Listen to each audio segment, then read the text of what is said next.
May we have roll call, please? Yes, sir. 7:15. Chairman Ernst, Present? Vice Chair McDermott. Present. Commissioner Each is present and will be joining us soon. Yes. Commissioner Blamire, Present. Commissioner Seyfried, Present. Commissioner Clark is currently absent. Commissioner Bob. And Commissioner Besson. Present. We have a quorum. Thank you very much. Now, I'd like to ask everyone to please stand for the Pledge of Allegiance to the flag.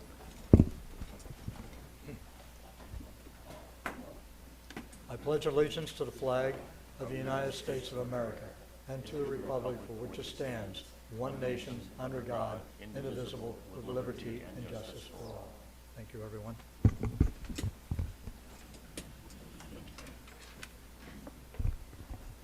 Staff, do we have any amendments to the agenda? And good evening, Mr.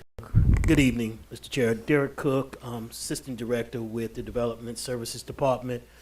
Mr. Chair, we would like for item number 4, I believe it is, which is the 1401 Northeast 123rd Street, to be deferred to the June 4th meeting. Can you use the PC number? Because there are not. Sure, thank you. Is that PC 1788? It's Yes. PT 1788, yes, sir. And what is the reason for the deferral? As per the request of the applicant. All right. The applicant has a right to a continuance. All right. Anything else, Mr. Seifert? No. Thank you. Okay, very good. Thank you, sir. And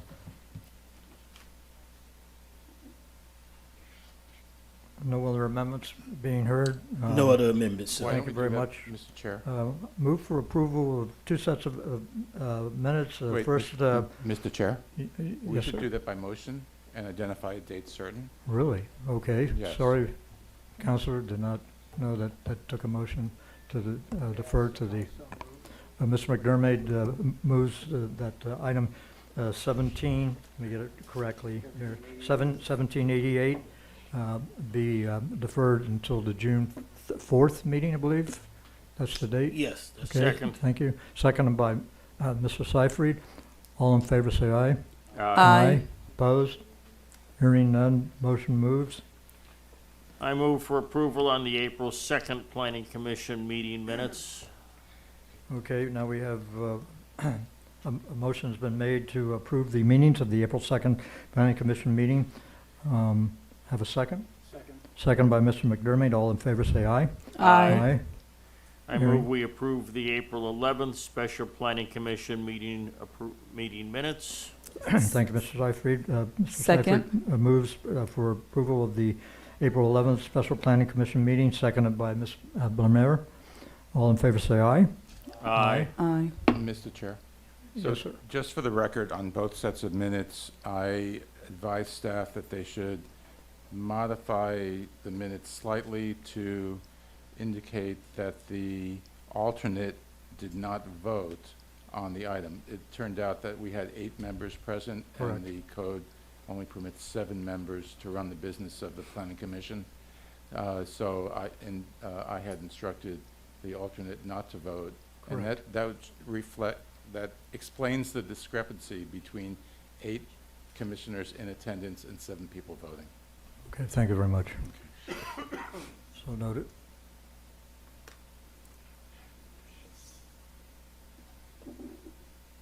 All right, so now we have established that the next Planning Commission meeting will be June 2nd, 2024. Or June 4th. June 4th, what did I say, January?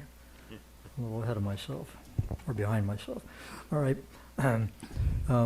Any continued public hearings, staff?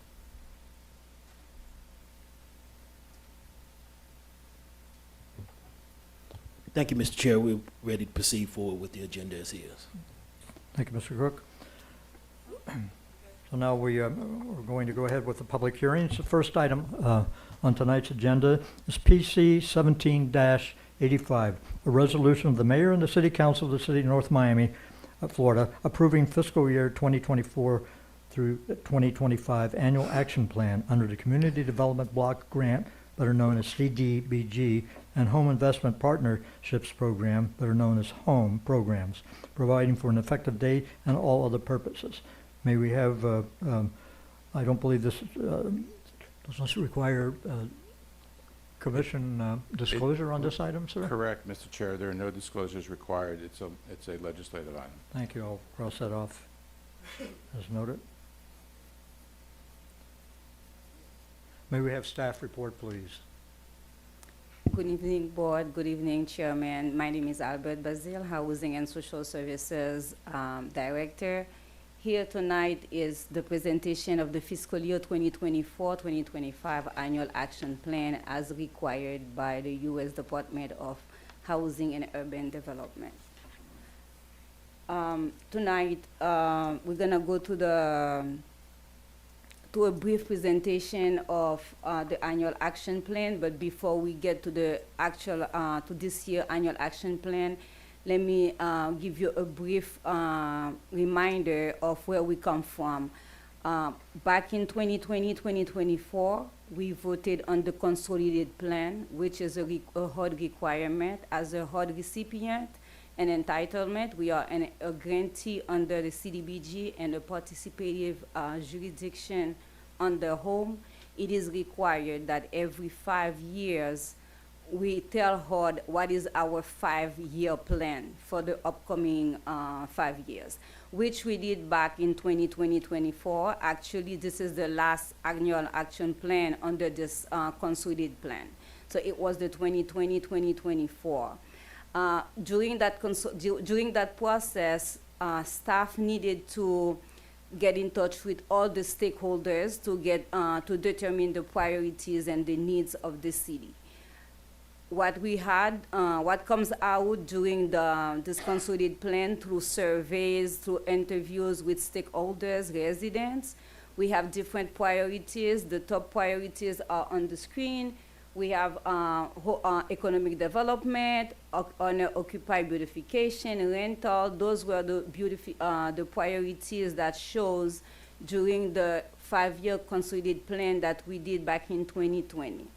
One of the mandate of HUD is that our annual action plan is reflect what our 5 years consolidated plan determined as priorities and needs. So throughout the years 2021, 2022, 2023, and this year 2024, 2025, all our action plan, all our allocation will mirror the priorities that we have identified during the 5-year consolidated plan. Why is the need for the annual action plan? As a grantee, we receive money under the Community Development Block Grant, under the Home Investment Partnership Program, through the U.S. Department of Housing and Urban Development, and each year of this consolidated plan, 2020 to 2024, we are required to prepare an annual action plan. And this annual action plan identifies strategic projects and output for the use of the annual HUD allocation that we are going to receive. Projects included in the annual action plan are implemented in line with the needs, priorities that we identify in the consolidated plan. And as always, HUD required that the CD leverage the funding. Usually, our funding are leveraged by the SHIP, which is the state funding, and to some capacity from with the CRA. And if the city got some money that they can allocate it for some project, we will manage that. But mostly for the past 5 years, we've been matching those funding with the SHIP that we receive from the state and the CRA project currently run by the CRA. In order for us to do that, not only we are required to have 2 public hearings, this one is considered as one, we are required also to hear what the citizens have to say. On April 24th, we have a citizen workshop here in the city that was advertised, and then it was available throughout all city social media platform for residents to know. It was advertised as well in the radio. And now we are having this first public meeting. It is required to have first public hearing, not the workshop, public hearing. This one is considered as the first one, where you're gonna review the annual action plan and make recommendation to council. And prior to get to the final approval from council, we will have to open this annual action plan for a 30-day commenting period for residents, stakeholders to voice their opinion. This year, let me state on the record, the amount that you have here, those are the amount from last year. We are set to receive our allocation on May 8th, basically tomorrow. But HUD usually allow participating jurisdiction to reconduct prior year amount in order to meet those deadlines, because we are required to submit the annual action plan by August 15, and given that council is going on recess in July, so we have to do this planning commission, have our 30 days commenting period, take it to council at the end of June in order for us to meet the August 15 deadline of submittal to HUD. So basically the amount that you see here, we expect to receive from HUD approximately $352,000 plus on the home, $789 plus on the CDBG, and I can tell you those amounts are not going to vary a lot, because Congress just approved approximately the same amount that they approved last year. We didn't have any increase on the CDBG neither home. So they are supposed to be the same. And those numbers will be reflected in the 30 days commenting period, as HUD promised to get us those numbers by tomorrow, May 8th. So, again, what you're asking is identical to last year. Yes, basically. So the only change. Did you have to massage the numbers anywhere, take away from programs? No, we did, there is the slight changes from what you got last year. Last year, we didn't have any allocation for the emergency elderly, because we have prior year funding that we reprogram for this program. We are done using those funding, so this year there is an allocation of $72,000 toward emergency repair for the elderly, and this was taken out from the housing rehabilitation, which is the area where we have the most allocation. We still have it set aside to improve our public facilities. We just completed the Ellen Enchanted Forest. We did the roofing, we did the upgrade at the library also last year. So we keep putting a set aside for public facilities. On the home, nothing has changed really. It's tower rehabilitation. We have the set aside for the shodo. It's mandatory. We have to put at least 15% on the side to allow non-profit developers to come into the city and build affordable housing. And this year, we had an increase in the tenant-based rental assistance. I remember prior to 2019, prior COVID, we used to have money sitting at this line item for tenant-based rental assistance. Right now, the phone doesn't stop ringing. People sometimes can come up with their monthly, but are unable to come up with the first month, the security deposit. And this allocation really assists people with the moving assistance to get the security deposit and the first month. Now, they can only use funding from one or the other program, correct? Nobody can double dip? No, If you they're an can't. elderly person and they have home repairs, they would either have the choice of using the elderly home repair program, or like if they have a single-family home, they could use that. No, with one exception. I have a case this year. There is a resident, we had a AC change out for this resident last year. It turns out that he is one of the winners for this fiscal year. He is eligible. The only thing is we're not gonna touch this item that we already repair, and this portion will be subtracted from the allocation. Okay, So they still can apply. all right. Once we're done with this presentation tonight, based on your recommendation, if there is any amendment to be done, we will gladly do that. We will go for a 30 days commenting period, starting May 20th to June 20th. The next step, the second public hearing, will be on June 25th for final approval, and we expect to submit by HUD by August 15th. This concludes my presentation, and I'm here if any question. No, any additional questions from the staff before I open up the public hearing? From the I have a board? question. So the 72,000 elderly emergency repairs, can you just give a few details of what that will specifically go to? So what we realized, I think back in 2014, council made the decision, besides the big housing rehabilitation, the owner occupy, to assist elderlies. Some of them, during summer, for instance, someone call you, the AC goes out.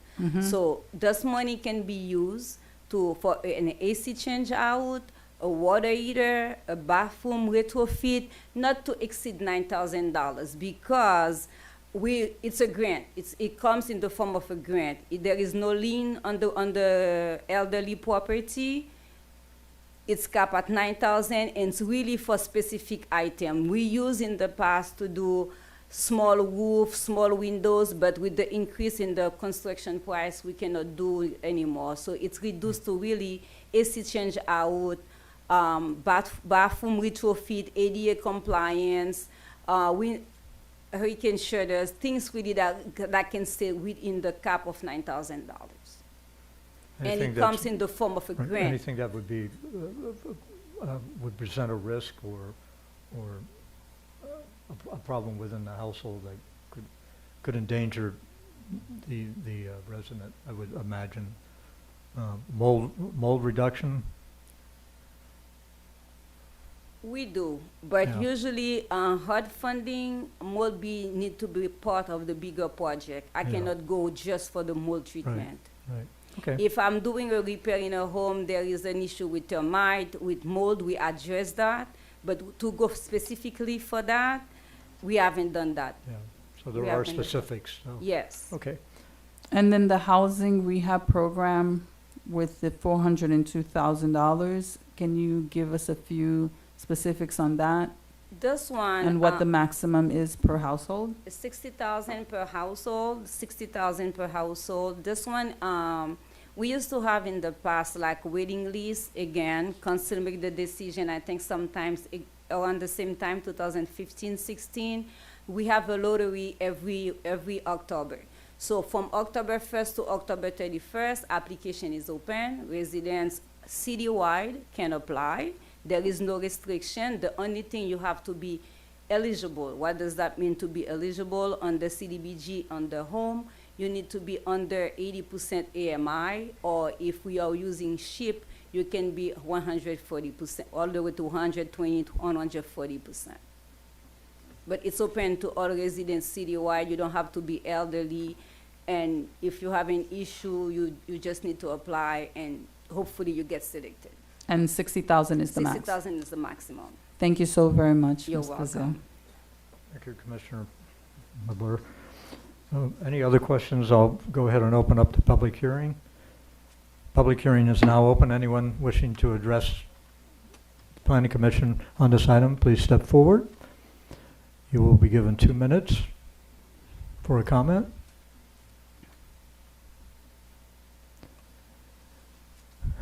Good Judy evening. Brown. Good evening. Good evening, Ms. Brown. Good to see you again. It's been a long time.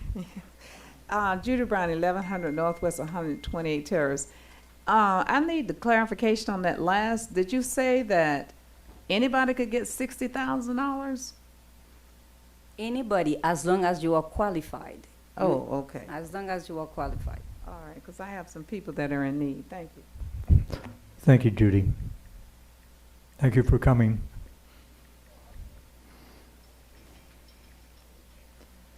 Any other members of the audience wishing to speak? Come forward. Good evening, sir.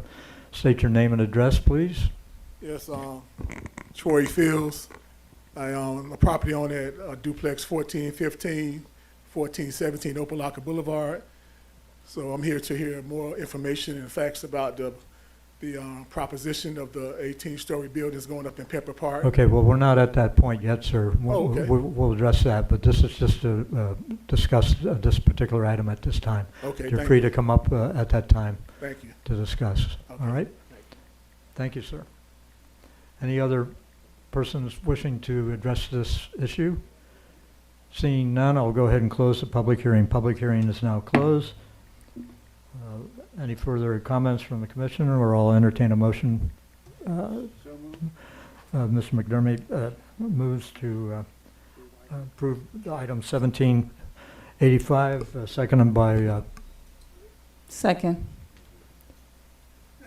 yes, seconded by Ms. Buller. Mr. Buller jumped in first.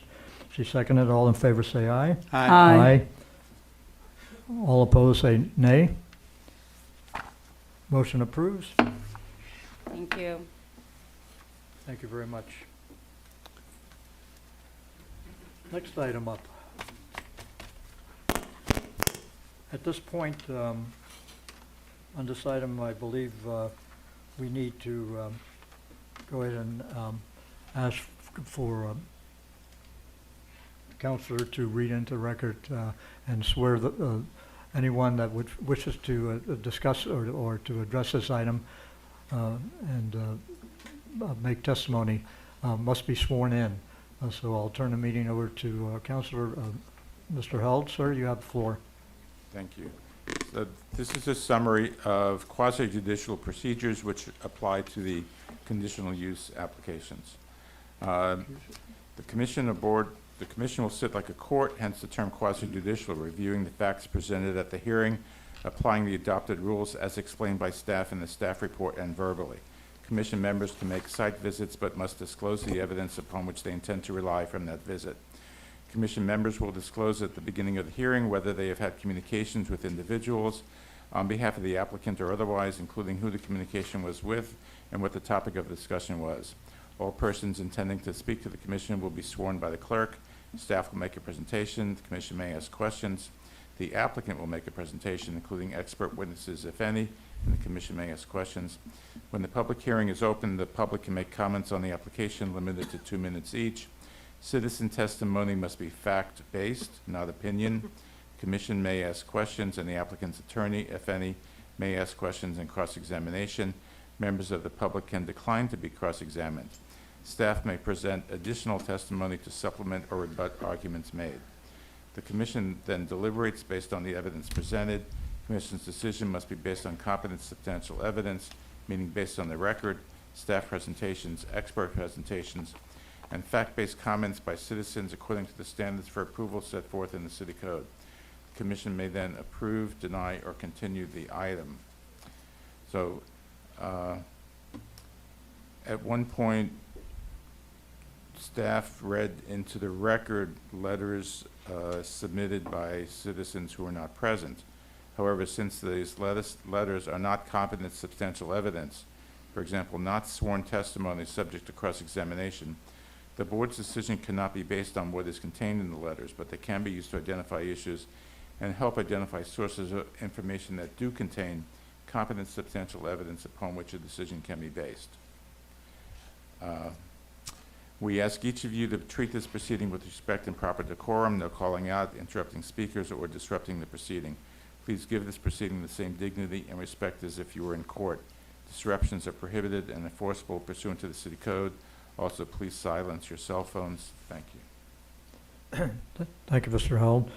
Madam Secretary, may you administer the oath. All those wishing to speak on this item, please stand, raise your right hand, and be sworn in so that, and we will make note. Okay. Do you swear or affirm that the testimony and evidence you are about to give will be the truth, the whole truth, and nothing but the truth? I do. Thank you. You may be seated. Thank you very much. Okay, I will now read the item. Okay, Mr. Held, Yes, sir. I do need to do a disclosure before I read this in. Let's read the title and then we can do disclosures. Okay. All right.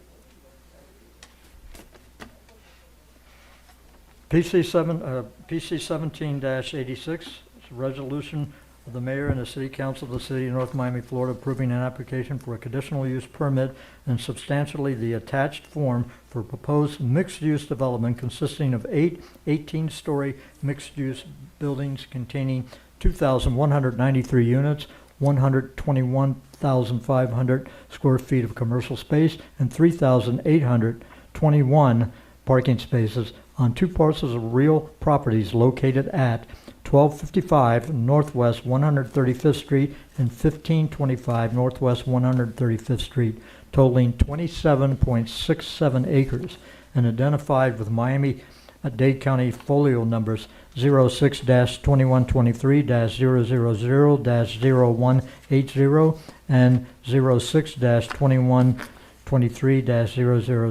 and -0050, in accordance with the Article 3, Division 4, Sections 3-402 through 3-407, Article 4, Division 3, Sections 4-304 and Section 4-306, parentheses D and parentheses 6, of the City of North Miami Code of Ordinances, Chapter 29, entitled Land Development Regulations, providing for an effective date and for all other purposes.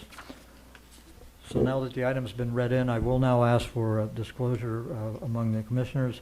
Mr. McDermott, you're up first, sir. Yeah, counsel, I'm going to have to recuse myself from this particular item, Okay. okay? Right. Can you state is the nature of the conflict? My relationship with the applicant, Okay, thank you. okay? Thank you.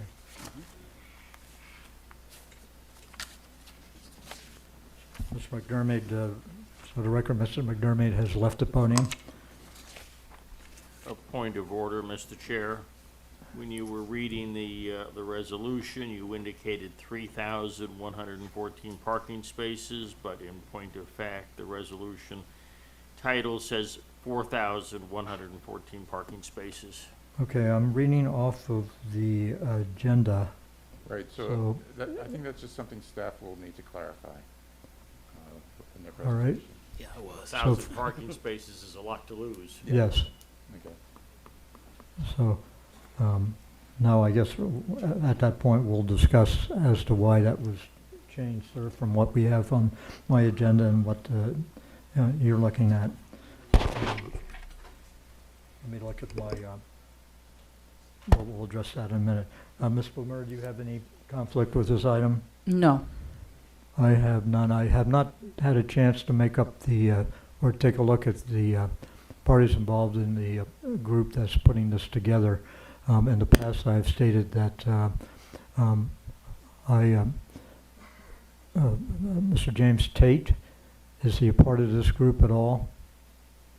None? Okay, good, because I work for a company that's entailed in a legal matter with that gentleman, so Okay. I have to make sure that Jim is not present. All right, thank you very much. Okay, so just to go back on track, we're doing disclosures Yes, of contact, right? okay.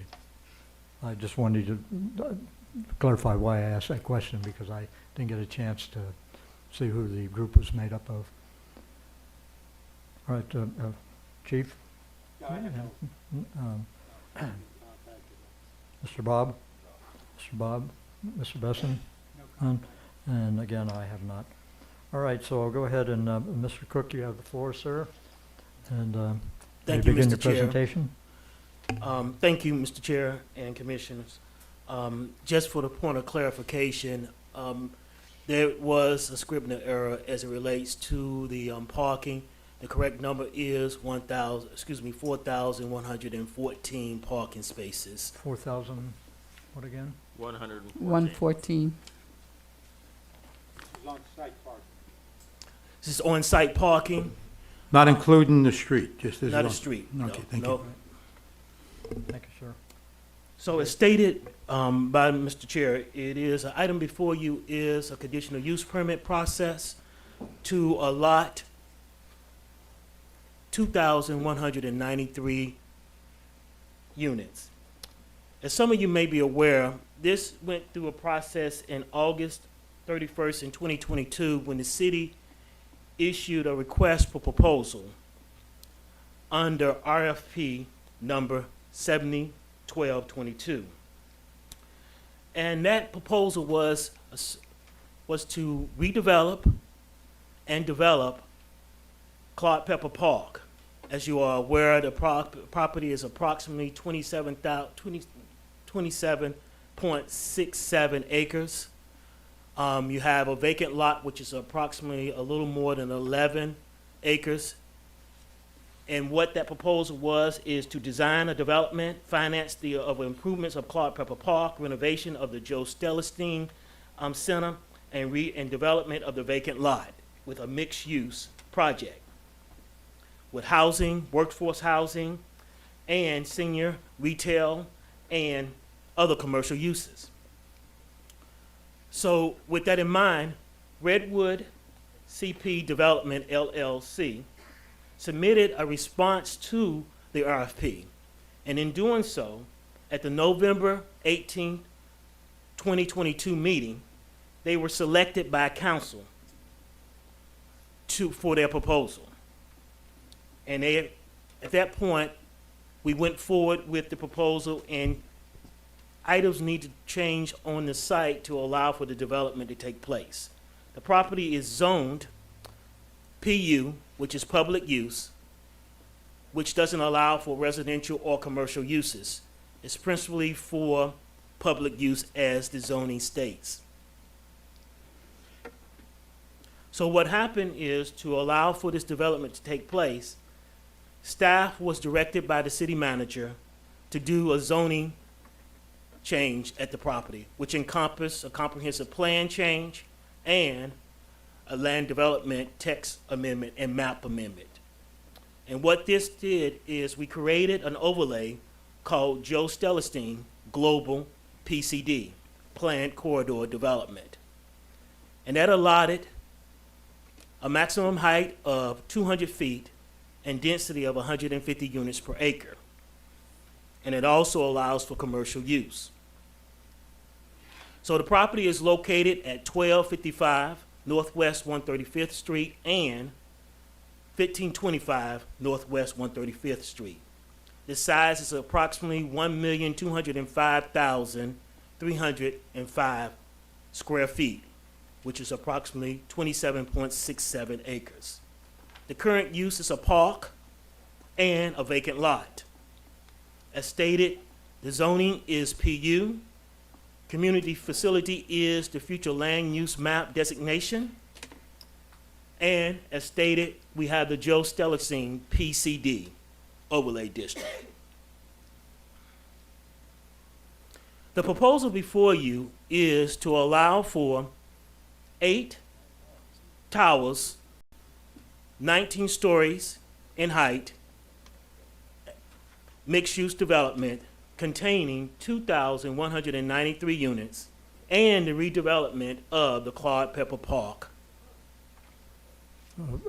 Mr. Cook, again, is there a Scribner's area here? I'm listing 18-story mixed-use building on my copy. So we had a lot of changing site plans during this review. The original site plan did have it at 18 stories. The most recent site plan showed, as in the package, at 19 stories. That is the maximum. The applicant will go into more detail as to where they would have all buildings at that height. My understanding that it's not necessarily the case, but just to be clear, the zoning district allows for a maximum height of 200 feet, which is 20 stories. Also included in this is 121,500 square feet of commercial area, which would contain, on the ground floor, it would have 227 surface parking areas and 3,930 parking areas that are parking spaces that are integrated within the development. The new park would encompass an amphitheater, a community pool with splash area, a multi-purpose field, a banquet hall. Joe Stellestein Center will be expanded to include classrooms, laboratory, and an outside event area. It also will have a walking park area with athletic elements that would traverse for about a mile around the whole lot. The property also will contain 100% Florida native plants, public art, and enhanced stormwater requirements, which would mean at least 10% more than what the requirement is for the LDRs. The economic impact is anticipated to have 7,780 full-time positions, which is inclusive of 4,724 construction jobs during the construction period. It's estimated to bring in $409 million during that time, with an ad valorem taxes of $4.59 million annually. Partial of that will be going to the North Miami Community Redevelopment Agency. The impact fees are anticipated to be $9.62 million. So the conditional use requires also for a development review committee review, which is to review the site plan of the project and bring in the specifics of the site plan dealing with landscaping, infrastructure such as public works area, the full design of the building, and all those elements. And that site plan also will come before you for review and ultimately to City Council. And involved in that, you would have 10-foot wide sidewalks on Northwest 135th Street and on Northwest 17th Avenue and Northwest 12th Avenue, the sidewalks would be 6 feet, and on Opelika Boulevard, the sidewalks would be 6 feet wide, a minimum. All utilities would be underground. They would need to seek a certificate of use and business tax receipt. They would provide for LEED certified or equivalent certification prior to a certificate of occupancy. Sustainable commitments, low impact development activities will be a part of this development. And as stated, public art will be a part of this development as well, which needs to be installed prior to the certificate of occupancy. So next step would be City Council for review of this conditional use permit, and tentatively set for May the 28th of this year. As stated, we need Development Review Committee, which is to be determined, and as stated, you would need site plan approval. So when we review this item for conditional use, there are several criteria that we go over for consideration in our analysis. Once we look for compliance to the Land Development Regulation General Standards as it relates to the conditional use permit. And these items consist of the applicant is consistent with the comprehensive land use, which they are, such as the future land use element includes development proposals through the conditional use permit application consistent with objectives 1.1 of the comprehensive plan. That is the expanding of house choices within our city. And this achieves that. It also talks about development taking place on major thoroughfares, which Opelika and Northwest 135th are. You're talking about the economic element, goals, objectives, and policy. The applicant will further the economic element of the city's comprehensive plan, which aims to improve economic vitality of the city through provisions of balanced employment and housing opportunities, attractions and retention of businesses, and promotion of physical strength and stability in the community. We believe that this project will fulfill that element. Housing element, goals, objectives, and policies. According to the city's 2020 and 2025 consolidated plan prepared by the United States Housing and Urban Development, HUD, the city has an aging housing supply, which means that many of the units are likely to need improvements. The consolidated plan also suggests that these older houses units may not be suitable to serve persons of disability. As part of this development, they are allotting senior housing, which would be, 40% of those would be affordable housing. They're looking at allotting 918 units towards one-bedroom, age-restricted senior housing, independent living, and some of those units will be 2 bedrooms. The remaining units, at 1,275 units, will be market rate or family affordable rates. And tenants vouchers are used, with 35% of those units being single, 41% being 2-bedroom, and 24% being 3 bedrooms. Climate change elements. The proposed project provides for both green and vertical development, thereby creating a more sustainable development pattern. The furtherance of our Policy 12.2.2 of the Comprehensive Plan.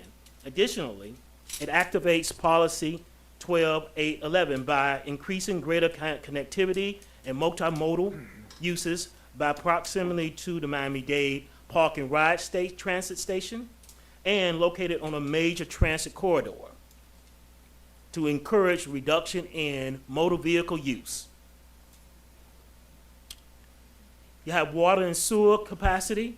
It has been determined by our Public Works Department that we have capacity for that. They will need to implement certain development standards on the lot to meet that capacity. They will meet the water disposal, and they will meet the storm water management, which requires that they maintain all storm water on their site. The application is in compliance with the district's regulations applicable to proposed developments, including bonus provisions in Section 4-306. As stated earlier, this was a part of an RFP that was approved by City Council. The applicant achieved this RFP with their proposal, and we went through the zoning change to allow for this development, so it's in standard with that. The applicant is consistent with the applicable development standards of these LDRs, which it is. The conceptual plan shows a development proposal that will comply with all applicable development standards outlined in the LDRs. In this scenario, the property is zoned public use, which allows government or community facilities, parks, schools, and government facilities stated. As a PU zone property, the LDRs mandate that the new development and the redevelopment of the property go through the conditional use permit process. The LDRs also mandate that any developments proposals seeking bonus units comply with Article 5, Division 8, Section 5-802 and Section 5-803, which is design guidelines and sustainability guidelines. Through the conditional use process and through the Development Review Committee, staff will ensure that they meet all those criteria by the time that their site plan comes back before you. The site for this proposal uses related street and highways adequate in width and pavement, carrying the capacity of the traffic that is anticipated for it. As we both know that Opelika Boulevard and Northwest 135th are very wide road that can contain a large capacity of vehicles. The proposed use is compatible with the nature, condition, and development adjacent to the buildings and structures. So this one right here is a concern of the community. What you have here is, you know, you have what we consider mid-side buildings going up in an area that is principally dealing with single-family and maybe some duplex and some small-scale multifamily uses. In our city, the maximum height for a single-family home is 35 feet. So you're looking at items that could be immediately adjacent to them with a wide buffer, considering the street separation and the setbacks they will have on the site itself, that you will have an impact on the area. That said, staff believes that the proposal development will enhance the surrounding area when considering the commercial elements that it would introduce, the excellent design and architectural elements, as well as enhanced amenities to the park. The proposed parcel for development is adequate in size and shape to accommodate to the development. The nature of the proposed development is not detrimental to the public health, safety, and general welfare of the community. Design of the use creates form and function which enhances the community character of the immediate vicinity of parcels proposed for development, and flexibility in regards to the development standards to justify by benefits to the community character and immediate vicinity of parcels proposed for the development. So as stated, we do have an introduction of mid-size units going there. But in concert with that, you also have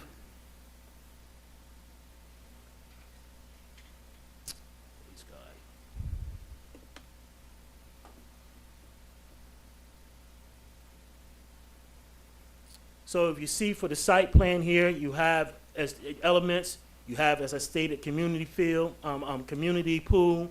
You'll have 2 baseball fields coupled with a multi-purpose field.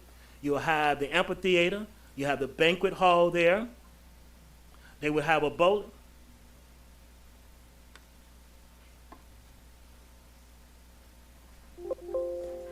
Okay. They will have a bowling alley. They have a movie theater will be located there. So it would have many amenities provided to the area, coupled with retail, coupled with also restaurant uses in that area. They would have more than enough parking. As was discussed earlier, you're looking at 4,114 parking spaces, which would be integrated in the parcel itself, and you have surface parking, as stated, of 227 parking spaces on surface, which you will have enhanced, which you have those existing parking spaces that you know that run along 135th and Okolaka Boulevard, and you have parking that is on the far east side that northwest 12th Avenue that would be enhanced. Based on that, staff is recommending that the commission consider this item for recommendation for approval to the city council. Thank you. Thank you, Mr. Cook. At this point, we're going to open up the public hearing, but the first, you have the staff is here to make their presentation. Yes. We'd like to hear that first, please. Have them come forward. Whoever wishes to speak, please give your name and address for the record.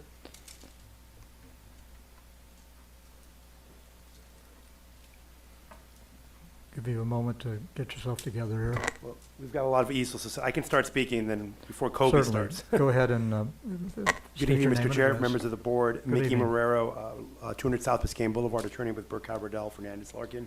Tapping us with me today are a lot of folks that I won't introduce individually because we'll be here too long. But I will do a brief presentation, and Kobe Karp, the lead architect for the project, will follow me. We also have other members of our team, should you have questions on traffic, landscaping, or other elements. Certainly. As Mr. Cooks so eloquently presented, this all started in 2022 when the City Council proposed an RFP to redevelop significantly improved Culpeper Park, and with it, develop the vacant land immediately adjacent to it. Our team, Redwood, responded to that RFP, and as Mr. Cook said, in November of 2022, it was awarded that RFP with essentially, some version of this plan that was presented as the RFP. We've all been before you when we discussed the legislation on this project, which was ultimately approved by the council in December of 2023. And at that point, we were already working on refining the plan that was part of our RFP response. We have obviously further refined it, and we're here today requesting conditional use approval and the recommendation from you all. Just to clarify a couple things before I start, it's 18 stories, so the title is correct, but the actual height, when you include the roof, is 190 feet. So I think that was some of the confusion. The zoning district allows up to 200 feet, and we are below that. Right, you're calculating 10 feet per story. Yeah, I think just the way staff looked at it, it's Right. 18 stories, but it's a few extra feet, so that's, but Okay. there's not a discrepancy, it's just the way you calculate it. Certainly. So we're obviously very excited to be here. We responded to this RFP of the Redwood team. We put together, we believe, a fantastic team of designers and consultants to make this a reality. It's nothing short of a transformative project. I think this is different than anything that you all have seen, and really a unique project for the city. The vision of the council was, we'd like to see Cloud Pepper Park transformed into a state-of-the-art, first-class park. With that, it's being done with entirely private funding. $18 million, no less than $18 million is being spent on the park alone to improve the park and make it really the jewel park in this area, and we're thrilled about that. A lot of you all asked when we were here last time when this project will get started. Is it really going to happen? Since then, I can tell you that we've gotten already $200 million in construction financing approved, and it's ready to go. Kobe's anxious to get the construction drawings moving, and we hope to have a shovel in the ground if things go well by Q4 of this year. As was stated, this project is proposing to have 8 buildings. Of those 8, we're proposing 3 of them to be senior housing for a significant amount of units added to the city to address that need. We believe that the city's aging population is growing, and this is going to provide state-of-the-art housing for the city's seniors. In addition, for the families that are going to live here, this park is going to be, an amenity like no other. State-of-the-art facilities for just virtually every sport. You're going to have an amphitheater, classrooms, meeting rooms, really everything you could ask for in a park. We've also been listening to the community, and one of the things that we've actually, and Mr. Cook said there have been a lot of changes. There have been changes because there's been a constant dialogue. We had no less than 3 community meetings this year alone. We met with the Parks Committee at the beginning of the year. We had a specific community meeting at the Celestine Center talking about the park improvements. That was on January 17th. We had another community meeting at the Celestine Center on February 12th. The focus of that meeting was the other side of the development. Both were well attended, a lot of questions asked, a lot of questions answered, and some of the changes that you see were the result of those discussions. So we're here today for a CUP. We think this project responds well and responds bravely to the RFP's request. Our team is excited to move forward. We hope to get council approval at the end of this month and move quickly into the site plan finalization. And I know Kobe, last time we spoke, he's very anxious to get the construction drawings finalized. And with the construction financing already, a significantly portion of it approved, we hope to begin shovels in the ground by the end of this year. With that, I think Mr. Cook stole a lot of my thunder by going through significant detail in the project. But as you can see, staff looks at a lot of things when reviewing these projects, and we meet the criteria of the comprehensive plan. Our project meets the criteria of the zoning code and addresses a lot of the needs that the RFP has to be addressed. So we're excited to be here. We're here to answer any questions. With that, I'd like to pass it on to my colleague Kobe Karp, who's going to go over the architecture, and of course, we'll reserve time to answer any questions you may have. Yes, Mr. Held, I believe our commission counsel has a question he needs to have. Okay, so first, a clarification that I think Mr. Cook may want to confirm. After DRC review and approval, it does not come back to Planning Commission, it goes to City Council. So, Mr. Cook, you want to confirm that? Thank you, Mr. Hill. That is correct. That was a misstatement on my end. I was a little enthusiastic about the review because I know it's important to the public that they have opportunity to look at this item, but they will have it at City Council again. Okay. Okay, but Then just- I have a question for Mr. Murrah. And maybe the chief deputy knows this. The commitment to spend $18 million or so on the park, is that in a document, or will that be in an agreement with the city? How is that being provided for or confirmed? So that's an estimate of the cost. That's what we've looked at budgeting wise, but what we've committed to, and we've done so in the lease that was approved by the council for this project. We will begin the improvements to the park at the first phase of the project. Obviously, It's an ambitious project. They'll have multiple phases.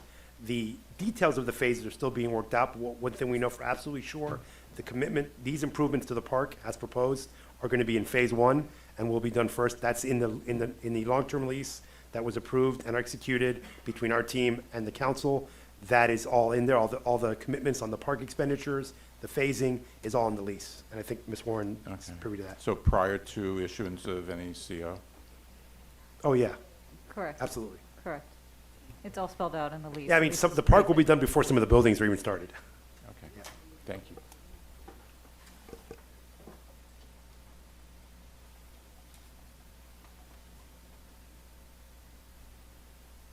Mr. Carp, have your name and again, name and address, please. Thank you very much. My name is Kobe Karp. The address is 571 Northwest 28th Street, Miami, Florida. And it's an honor to be here with you. I'll try to be as brief as possible. Specifically, we've had a great pleasure of working with your staff. Derek and his staff have been phenomenal to work with. We've had multiple meetings with the community, which is what shows you in front of you, and specifically, Mr. Held, is we have boards that also reflect the improvements that we're doing to the park. The pool, the paddle, the Vita Park that is circulating the whole park. All of that was implemented into the project, and I don't know if I'm doing this right. Derek, am I doing this right? It is? Great. And so to move it forward, I just go like this? Oh, wow, look at that. Move it with my finger. Forgive me, sir. So, thank you very much. And I just want to show you the amount of work that we have here. We have met with, let's go on slow, with Derek and his staff, and specifically, is there a handheld I can walk around? So the boards in front of you show the park and the improvements that we are doing to the park. I don't want to go off the record, but what we have is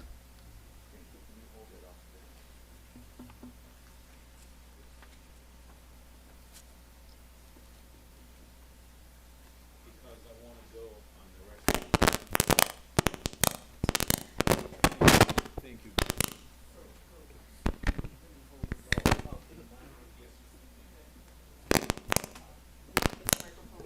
That's okay. That's okay. What we are holding up are the plans of the park, and if you look closely, you will see that we have them defined in terminology, and we have them blown up.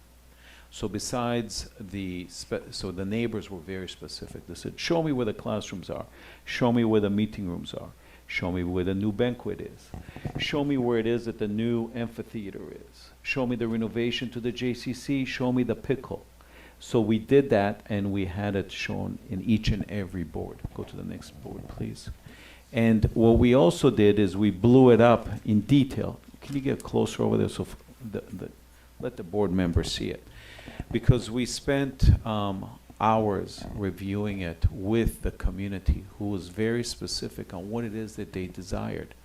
So we met with them, they gave it to us, and we've implemented it into this package.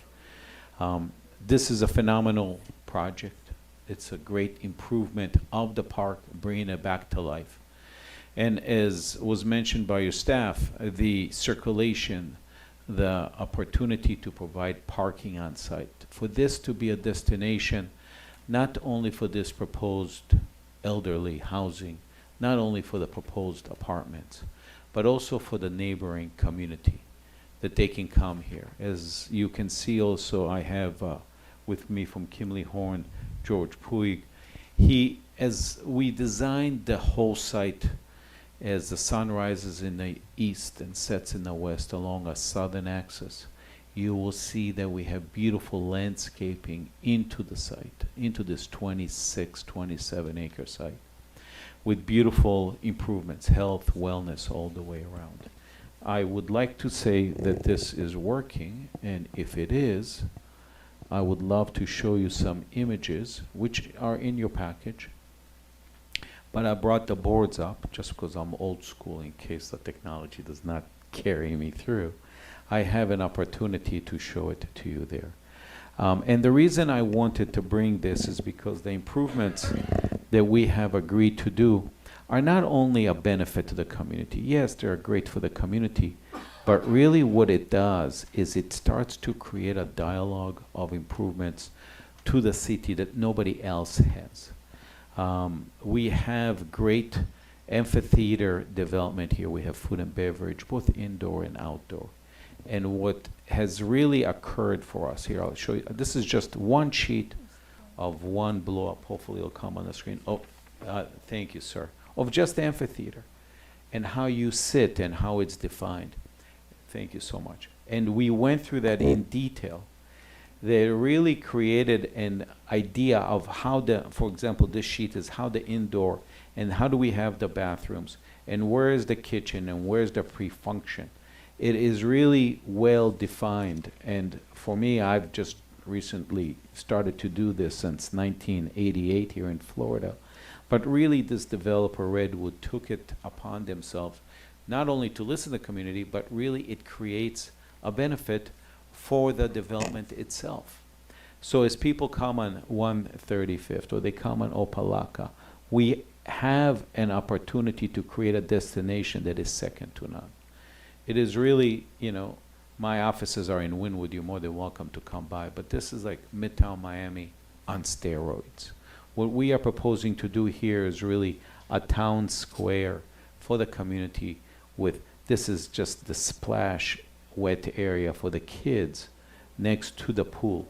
And you can see how it is that we have designed it so that you have food, beverage, you have bathrooms, and you can see all of these areas have been implemented and has been looked at very carefully. I'm just showing you one rendering of the improvements to the JCC with the outdoor seating and the parking and the handicap accessibility that we have all the way around. This is the banquet with the seating inside, ice cream stand we have.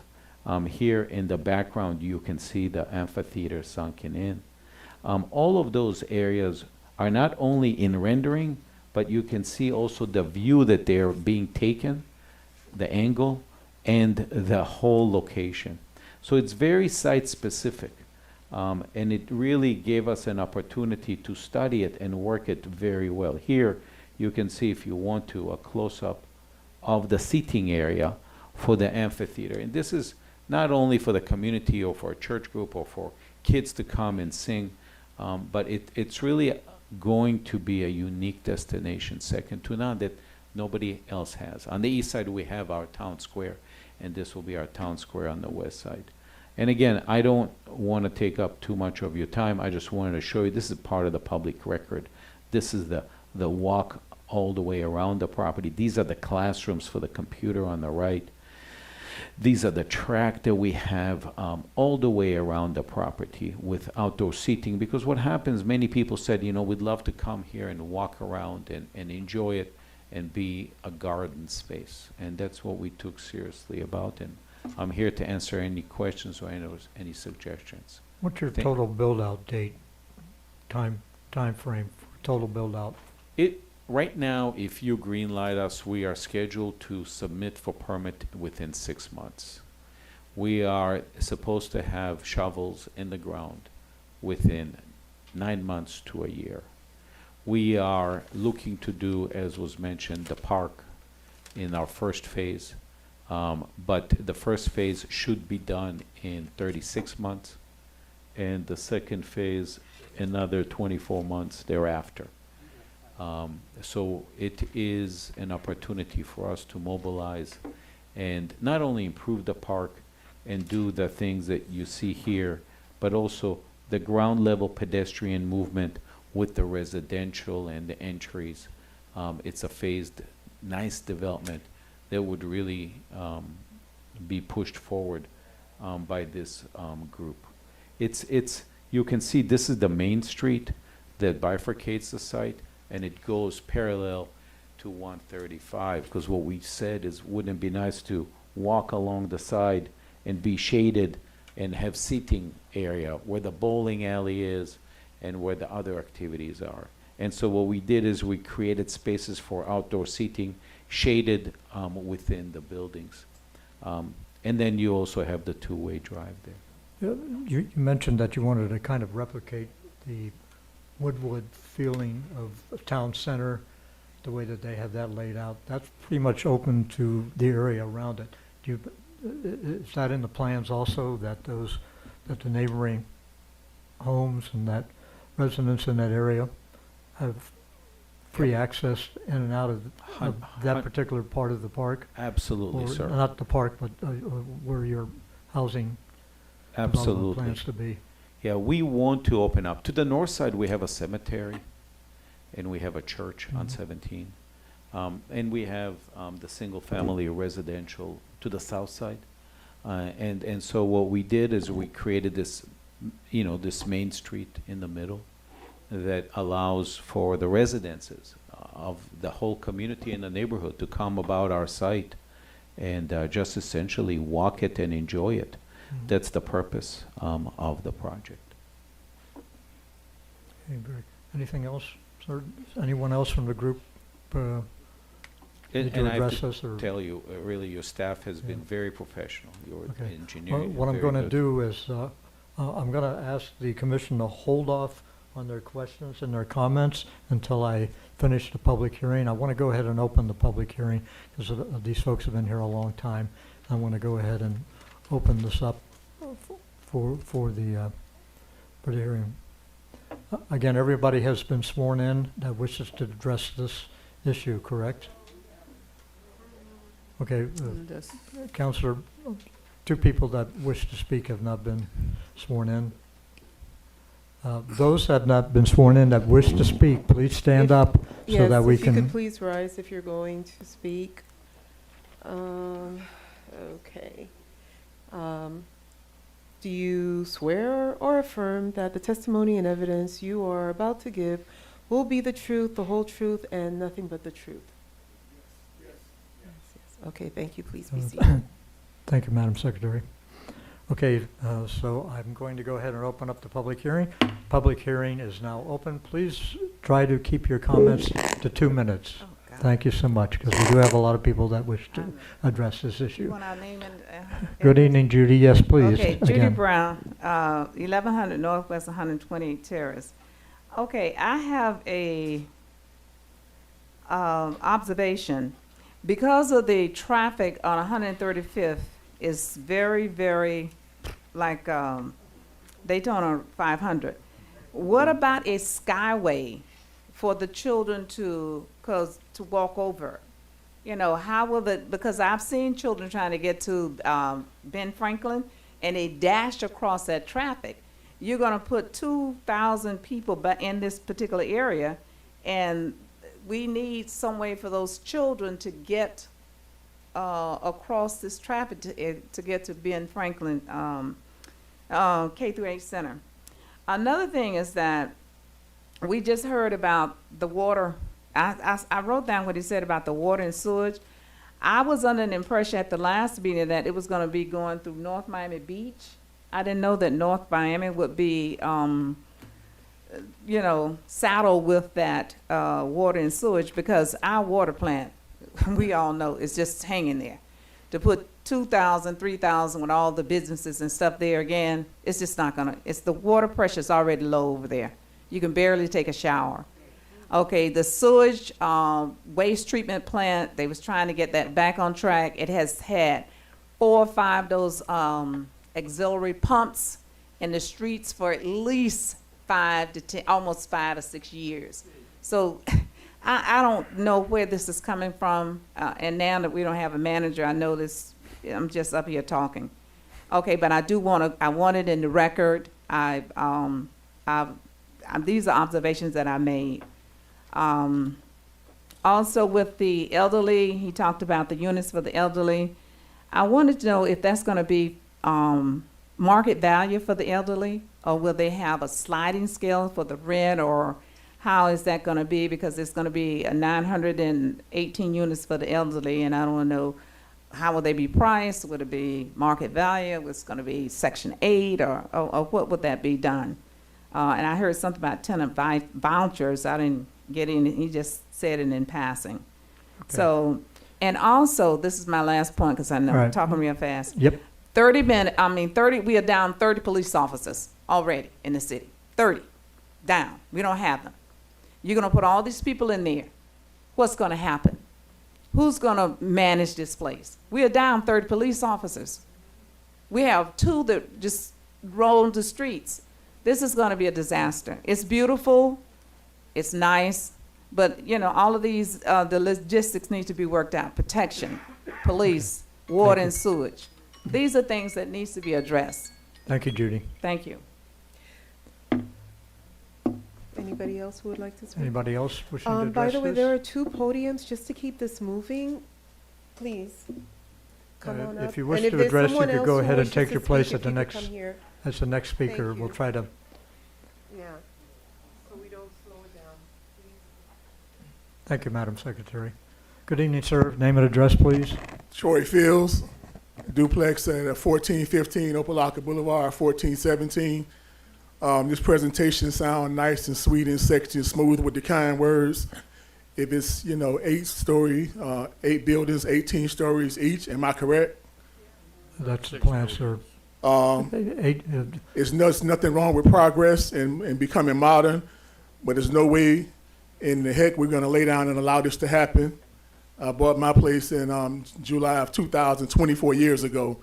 This is too big, too fast, so they better get ready for a fight from a retired law enforcement officer that's a multimillionaire that just gave me something to do. And I love to fight. Okay? Thank you. Thank you, sir. Good evening, ma'am. Barbara Anders, 1491 Northwest 137th Street. This site can't possibly be the site that I've seen for the last 20, 30 years, because there's no way this can fit on that lot. There's no possible way that what you have outlined is beautiful, and I appreciate the art. I could buy one of these pictures. But anyway, we cannot sustain this. You can't possibly put that on that lot. You need to take a view of that lot. You need to see where they're putting that. They've been filling in this lake for years. They have been trying to make this lake. It's going to sink, not in our lifetime. You got to put 8 buildings, 18 stories high, whatever, on a filled-in lot. You can only appreciate this if you see the physical space. How can this proposal fit on that physical space, gentlemen? You're all intelligent. You know this, not in my neighborhood. I'm not coming from that not in my neighborhood. Please address the council and not the audience. Okay, Thank yeah, you. well, you can hear me, And folks, right? I know it's, I know it's a money thing. I know what this is about, and we all do.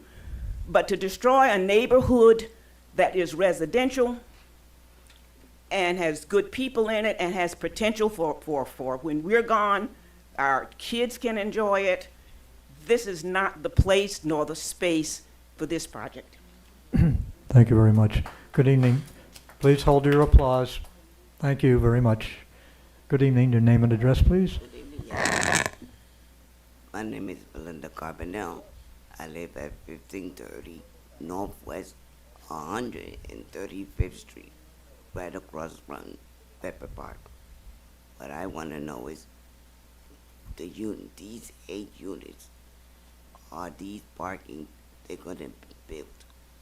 We saying there's going to be 2,195 units. How many parking are there going to be for these apartments? Because that, as the young lady explained, it is not big. I could walk around that park. My grandmother could walk around that park.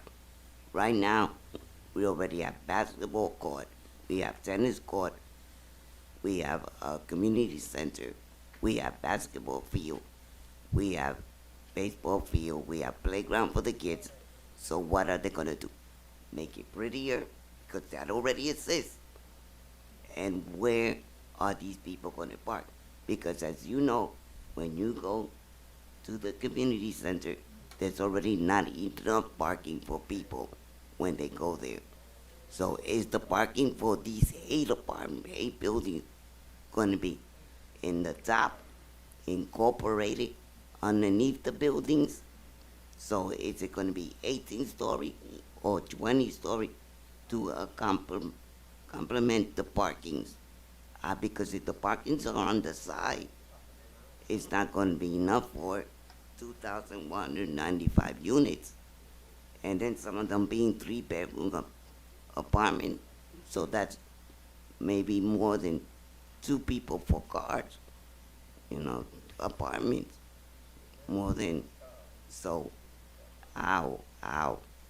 you gotta go to the park, you need to see, there is not enough, it's beautiful, but the plans in the beginning of this was from 16th Avenue to 17th Avenue.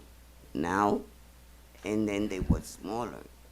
Now they're taller and they're deeper in.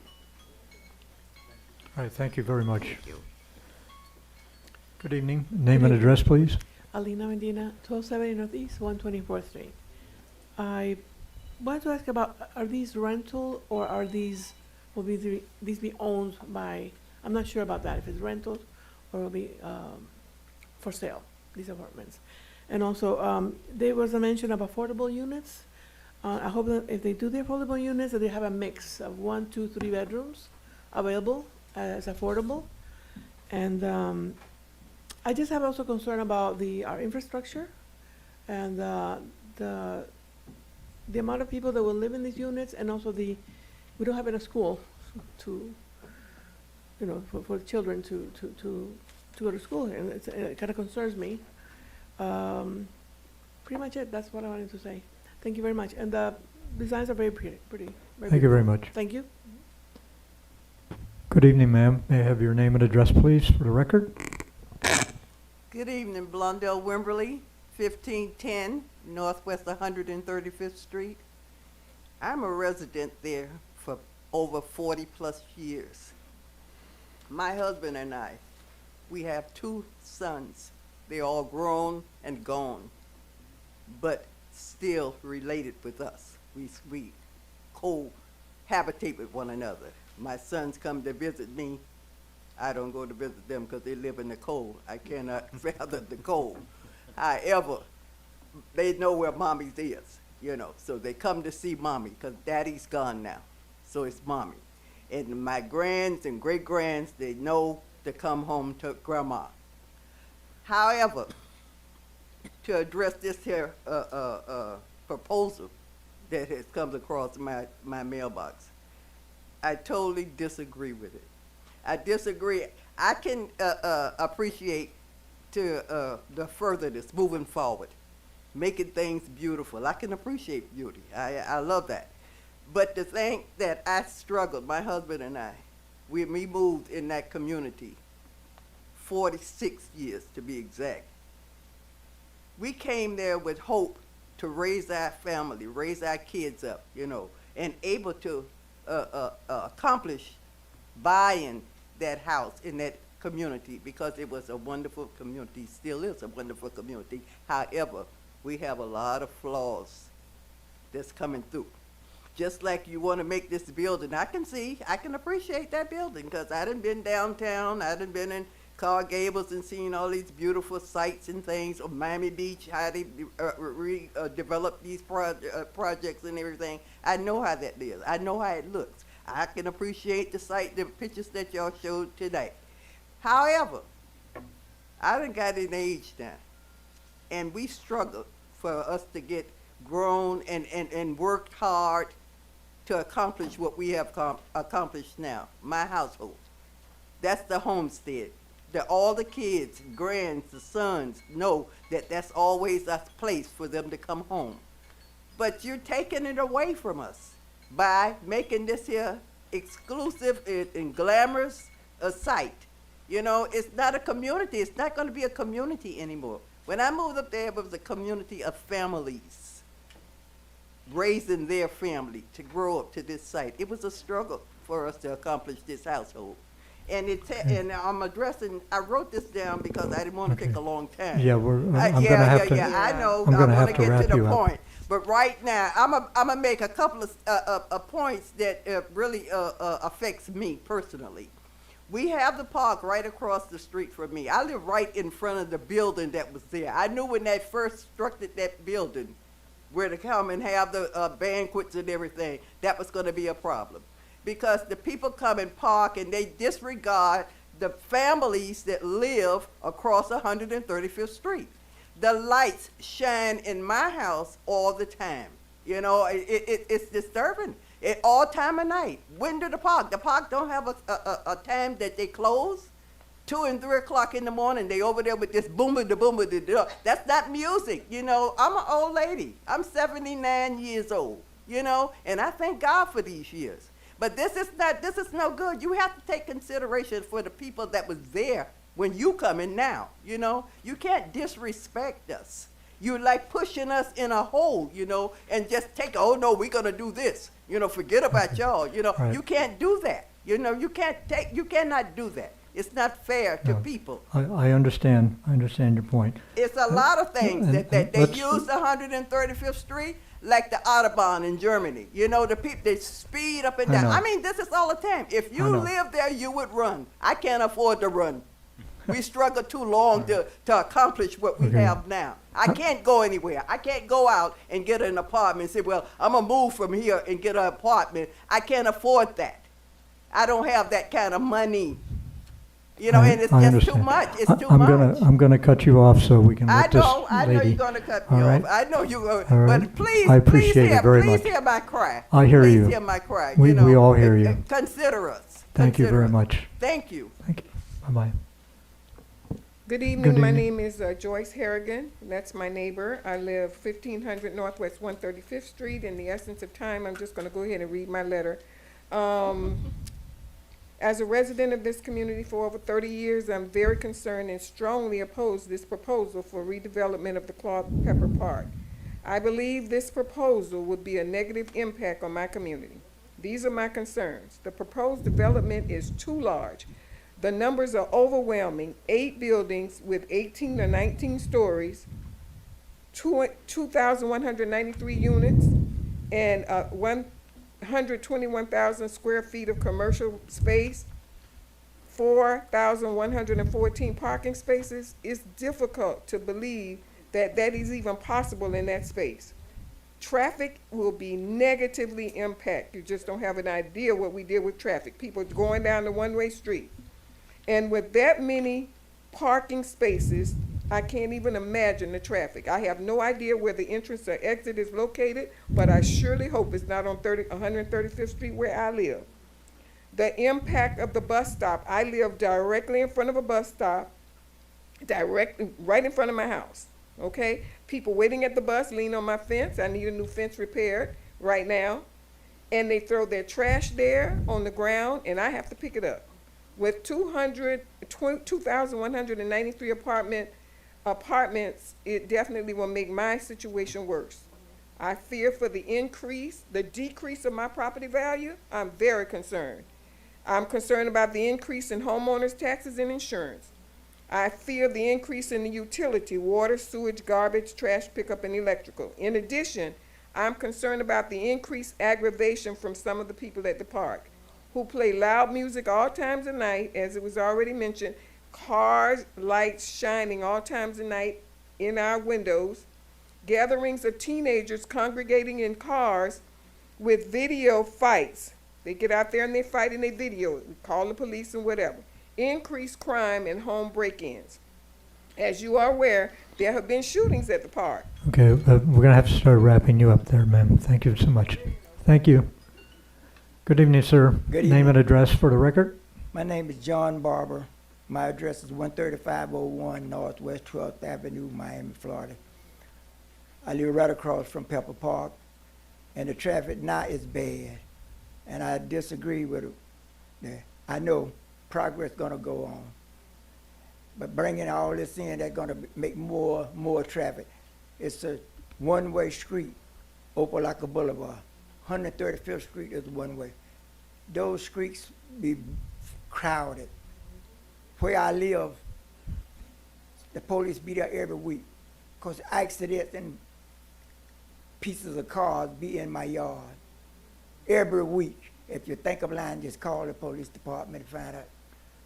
And if you're gonna bring all this traffic now, it's just gonna, what are you trying to do, force us out? Trying to force us out? I've been living there for a long time. If I get forced out of there, then go find another place, then another developer may want to come and build it, what they do, keep forcing us away and away and away. When we bought the house, it was intent to live there until we die. We was intent to live there and our children live there. And we thank God that our children lived with us until they got grown. But if we have to move out, get forced out, because like you're talking about the runoff, we paid so much for runoff. They had put the drains in a few years ago on one side of the street and on the other side of the street. And now if they're going to put more in, we're going to have to help pay for that. Our taxes are going to go up. Our property is going to lose its value because of the construction and the traffic and everything. That's all I got to say. Thank you. Thank you, sir. Good evening, ma'am. Name and address for the record. Yeah, Good evening. My name is Gypsy Jasmine. Address is 770 Northwest 134th Street. My concern, like everybody who spoke before me, because my parents live at the house and they're on fixed income, they're elderlies, and the issue is what's going to happen to their property tax, because again, they're on fixed income and they're not able to move. They can't just pick up and move, if the property taxes go up, if utilities go up, they don't have that flexibility. Therefore, I would really love to know how that will impact them financially. And, I love the designs. I am a millennial. I love amenities, and it's great. But like everybody said, the extra 2,000 residents is a concern because we already have issues. I've had to call the police for different things like cars driving too fast on our road. It attracts certain groups of people that are causing issues in our neighborhood, and I've called the police over that. And so that's a fear of safety. So the financial aspect of it is a concern, and safety is another concern that I have. If we could, I love the idea of improving the park. I like the idea of having a bowling alley, a theater, and the park itself, because I enjoy walking at the park. And if there's a way that they could improve the park without actually bringing those extra 2,000 residents, that will be, I believe that will be great. Thank you very much. Thank you. Good evening, sir. Name and address, please. 1420 Northwest 137th Street. My name is Reginald Sims. Been in the neighborhood for over 40 years. I'd like to know, who should we contact for those of us that are in opposition to the project? Who should we contact? So we can send them correspondence, maybe start a petition. Whom should we contact? I believe staff can address that. You can contact the staff after the meeting, and they'll be glad to give you the contact information. Mr. Cook can answer, or Cynthia or Raymond. Aren't they with the developers? They're with they're with the Planning Commission, the City of North Miami Planning Commission. They're city staff. And feel free to call the Planning Commission office with your concern, and they'll be glad to address any concerns you have. Thank you. All right, you're welcome. That goes for anyone else too, if they care to desire to reach out to the city. Now, just to let you know, the public hearing is still open. I'll give you time for your rebuttal, okay? Anyone else wishing to address this issue before I close the public hearing, and then the petitioner will have a chance to make his rebuttal to what he's heard from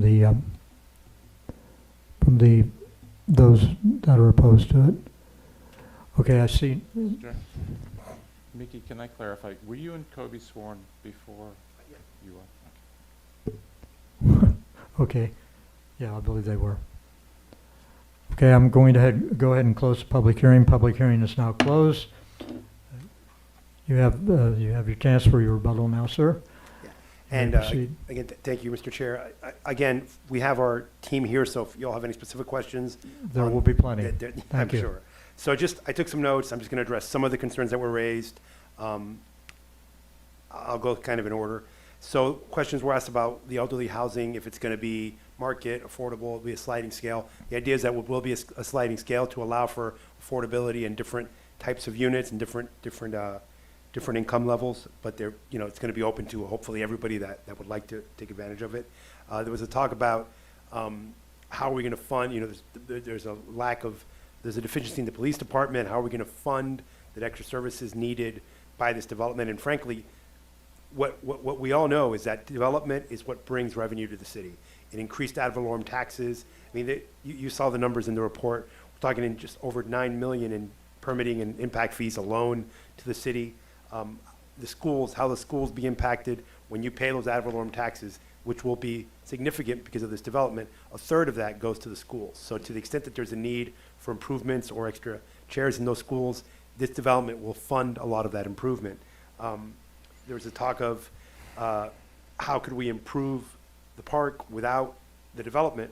I mean, I think this was the idea of this is a response to the council, to the city's request. The idea was we want to see these park improvements, and we think this park needs a massive upgrade, but we don't have the funding for it. We don't, haven't budgeted the funding. Can we do something where a private money comes in? So really, this is a joint partnership with the city. That was how it was addressed to us. That's how we responded.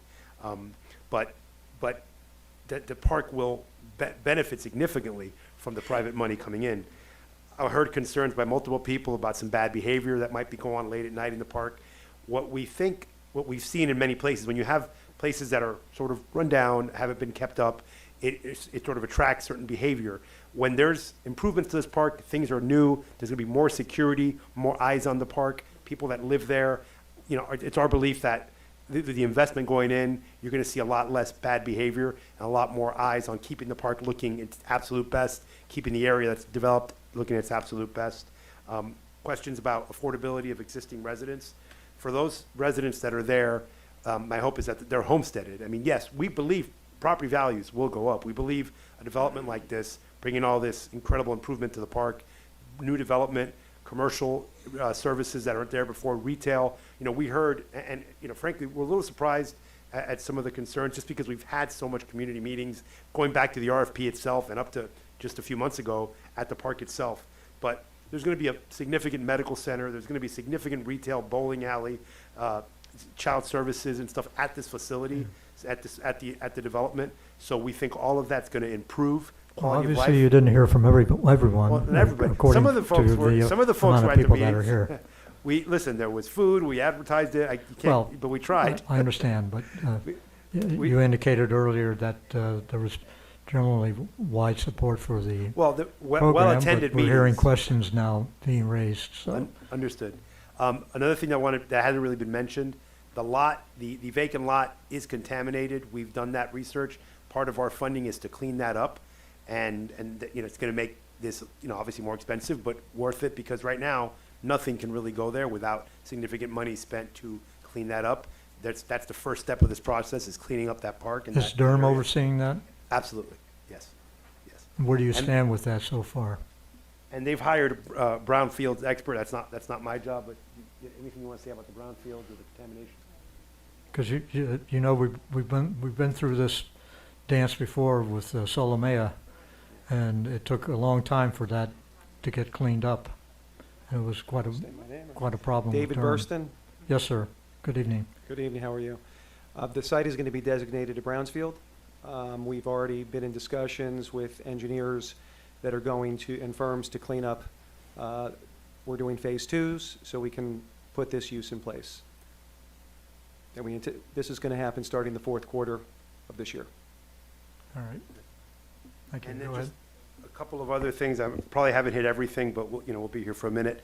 It was raised that where's the parking going to go? The parking is part of the 18 stories. It is the ground level, and the units will be above the parking. The parking is there to accommodate all of the proposed units. a comment was made that we've increased the size of the buildings. It's actually slightly less. Original project showed 20 stories, slightly smaller than the original proposal. The zoning district allows 200 feet, 20 stories. We're obviously not too far under, but we are a little bit under that. And the original proposal, like I said, was 20-story buildings. I think I touched on most of my notes, but again, I'm sure there'll be a nice dialogue, and we're here to answer any questions. Thank you. Certainly. I'll, if the panel doesn't mind, I'd like to begin the questioning. May I begin? My observations, sir, since I did approve this, I believe that when we approve this, I know I have to take the blame for not realizing the massive amount of space that you wish to take up on this piece of property to put huge 18-story buildings on. I had assumed you were coming into this project with medium-sized buildings. These are 18 stories is not medium size. Please reserve your comments, please. Thank you very much. And we'll allow one speaker at a time. And right now, that is me. I have great problem with the 18 stories on this property and in this area. I don't think any of us imagined that we'd get 8 18-story buildings. Maybe one we could deal with, but to have 18 on that property, and most of that from the drawings and the illustrations we see is nothing but a mass of buildings and parking lots. Very little green space, even though you do show some pretty architectural renderings and drawings of some greenery, but I find that hard to believe when you look at some of the other drawings and all you see are massive amounts of space being taken up by 8 buildings and paved over parking spaces. So this sticks out in a residential area like a sore thumb, and I think that's what a lot of people were taken back by. I don't think they had imagined that they would come in with such an aggressive approach as to wanting to maximize the amount of space be taken up on that piece of property. And again, I think it can be downsized. I think there's room for some adjustment to it, and I would hope that the architect and the developers would kind of rethink a little bit about this before they proceed. You know, I understand that even if we approve or disapprove, this goes to the city council, and I'm sure the city council is very much in favor of this. But I would be dishonest if I didn't bring up concerns about the height issues and the fact that it's going to be pretty overwhelming in what is now a residential area. And you know, it's pretty pictures are a nice selling point, but sometimes the reality is a little bit more to realize. Your traffic studies are very thorough, I understand that, but that just addresses that one development. Traffic studies don't address other businesses that are springing up or other developments that come along that within that proximity of that property.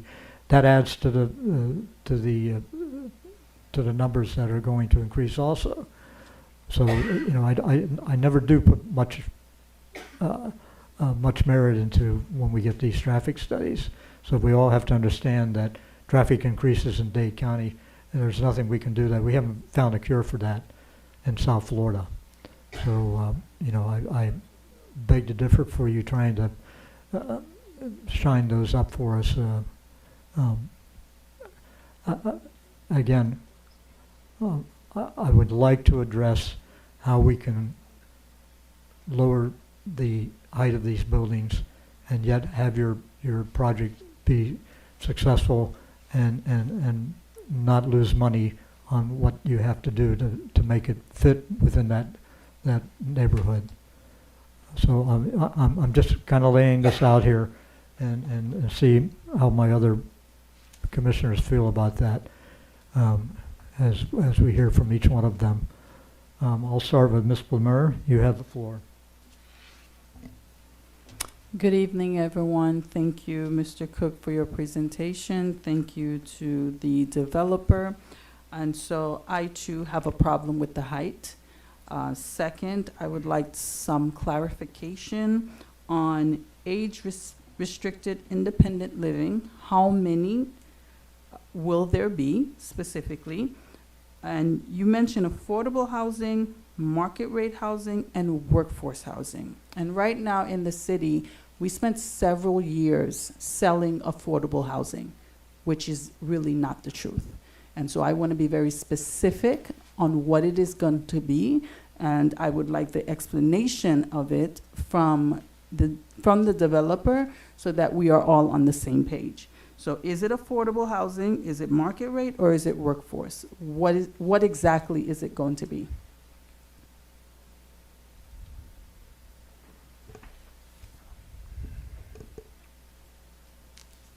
Two of the buildings are going to have deed restrictions with low AMIs, an average of 60%.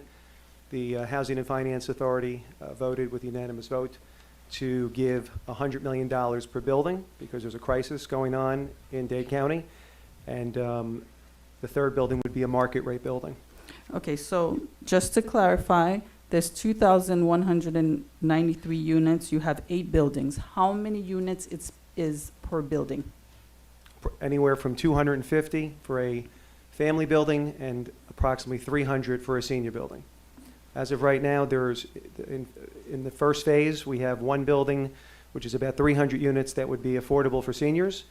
The second building would be family-oriented, which is also going to be... Hold on one second. When you say affordable, the 300 units, affordable for seniors, you said there would be 3 buildings, so that's about 900 plus. No, the first buildings that we have planned right now, Mm-hmm. okay, that we have bond financing tentatively approved from the Housing Finance Authority. The first building is a senior building of 300 units, and it has low AMI for senior citizens.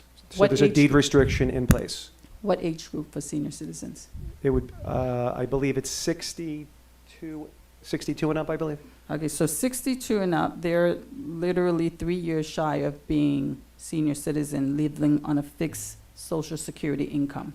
Well, So retirement age is 62. I think that's why they... 62, I believe, again, 65? it may Yeah, be off they a would year or have to so, accept but it at it's 62. it is, the definition of what HUD would say is a senior building is what that would be. Yes. That's for all 62. units. Right. Okay, If so I'm off by a year or so, I apologize, but whatever HUD would define as a senior building. no, no apologies needed. That's perfectly fine. If it's 62, that's fine.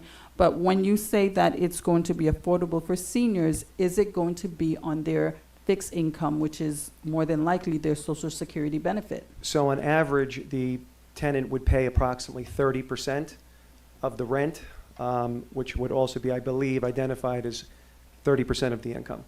Excellent, thank you. The next question I have is for the affordable housing versus market rate versus workforce housing. Now, workforce housing determined by Miami-Dade County would put individuals within the income of $42,000 to $99,400. Is that what you're talking about? The definition of workforce housing Mm-hmm. is up 120 to even 140% in some Right, cases. 60 to 140, so, Well, actually, AMI of workforce housing would be up to 120 and in some cases 140. correct. Affordable housing would be typically 80%, and to get tax credits, they want to see an average of 60% of AMI. Right. So but- in some cases, we'll have 30, 40% AMI. In some cases, you may have 80, but the average would be 60. So my question to you is, are you going to have affordable housing, or are you going to have workforce housing, or a mix of the two? So in the senior building, it would be all affordable. 100% of the units would be affordable. The second building would be a mix with families that When you say mixed with families, is that affordable, market rate, It or would- workforce? that is affordable also. Okay, The third building would be a market rate building that would be attainable to the workforce, 120 to 140% of AMI. okay, Folks, so, if you could please refrain from side conversations, I apologize, sir. No problem. Thank you. so here's the concern here. It's a beautiful presentation, a beautiful design. However, it is currently zoned as PU, public use. That means that the public has a right to say what they want to see there and what they don't want there. And right now, even based on what you have ready to provide the public, specifically housing, which, like you said, there's a huge crisis in Miami-Dade County, I just don't see how it is in their benefit, especially with the height. So I think, in my opinion, I think that it should be reconsidered, the height, first and foremost. And second, with the first building, if you have 300 units that is going to be allocated to senior citizens, it should be based on fixed income. Well, I think we're saying, I apologize, I think we're saying the same thing. No, you said a mix. No, the first building is senior citizen, 100% of the units will be affordable. Okay, And there will be a deed restriction in place to enforce that. okay, great. So moving along, Also, retail would be in the project of about 120,000 feet, creating job growth in the area and economic impact. okay, so something that the tenants, the residents and the homeowners mention is the current situation with our water plant that has been in existence since 1962, and that we are all on the same page that we will not be able to bring on 2,000 additional units. You, as a developer, what is your response to that? We have Joe Benton in the room. Right. With the monies that will be coming in from the project, with permit impact fees and also the real estate taxes, as Kobe said, lift stations, but I'll pass the mic to Joe. He can tell you how this is going to be. Joe, re-identify yourself Yeah, of course, again, please. Joe Benton, Redwood Development. We have Kipling Horn working on our impact on the utilities. They've analyzed it, and they will guide us through the design process and make sure that we can be serviced. There's not a moratorium in place, so, you know. So is it my understanding that knowing that the water plant has been in existence since 1962 and we currently have issues with it, you are comfortable currently continuing your development as is with the current water plant? I'm comfortable moving forward with the engineers that we have. Yes, absolutely. Thank you. Next question. Someone mentioned something about the filled-in lot. Can staff give us a little bit more detail about that? I believe that's the lake portion. That used to be a lake on that property. Basically, it was a rock pit. It was used for construction, and they called it a lake, but it was a rock quarry. That was a big lake over there. Yeah, and so it's been filled in, and I guess they just wanted to make the observation that there was some concern about that was landfill. Staff could probably elaborate a little bit more with that, Mr. Cook. Through the chair, as the applicant stated, that it is a brownfield and they are going to implement mitigation to be able to develop the site. As you asked, Mr. Chair, would Durham be involved in that process? Of course they will. So they would do it necessary to make the site buildable and livable for their tenants. Thank you, sir. Does that- Also, does that help you, if I Manley? may note something, in the Yes, community sir. meetings that we've had, the main complaints were that the dirt from the site is being blown into the houses on 135th Street. So these are some of the things that we are addressing by site capping the site. So none of this potentially contaminated sand would be blown over. Some of the, we had, as Mickey said, 3 or 4 community meetings. We've addressed all the concerns. We did reduce the height from 20 stories to 18, and also in some cases, the senior buildings would be as low as 16 stories. But we are lower than what we're required to be. I just want you to understand, I've attended some of the community meetings, and I was on the planning commission when you first presented it. And I just want to be honest with you, that is not what I personally expected. And so I understand that you've had these community meetings, but once you present the design and people actually see what is going to be placed on the site, there is going to be possibly a shift in their choice, because that's not what they were expecting. So I think that at this point, from my position, I cannot approve this project tonight, because I truly believe that what you're presenting is not what we, in my opinion, thought that it would be. And so if staff can work with you to go back and to rework this, I think that would possibly be in your best benefit. Anything else on Naomi? No, that would be all. Mr. The Chair recognizes Mr. Seyfried. Thank you, Mr. Chair. A number of thoughts come to mind. First, I attended virtually all of the public hearings that were at the Sellenstein Center regarding this development. And I believe that the recreational components are very much in line with what the residents had requested, from landscaping to additional ball fields and different types of recreational outlets. When we look at the building height doesn't bother me in the slightest. Density overall is the overriding issue. But the fact that they're building over 4,000 parking spaces tells me that they're going to be able to accommodate the parking needs of the project.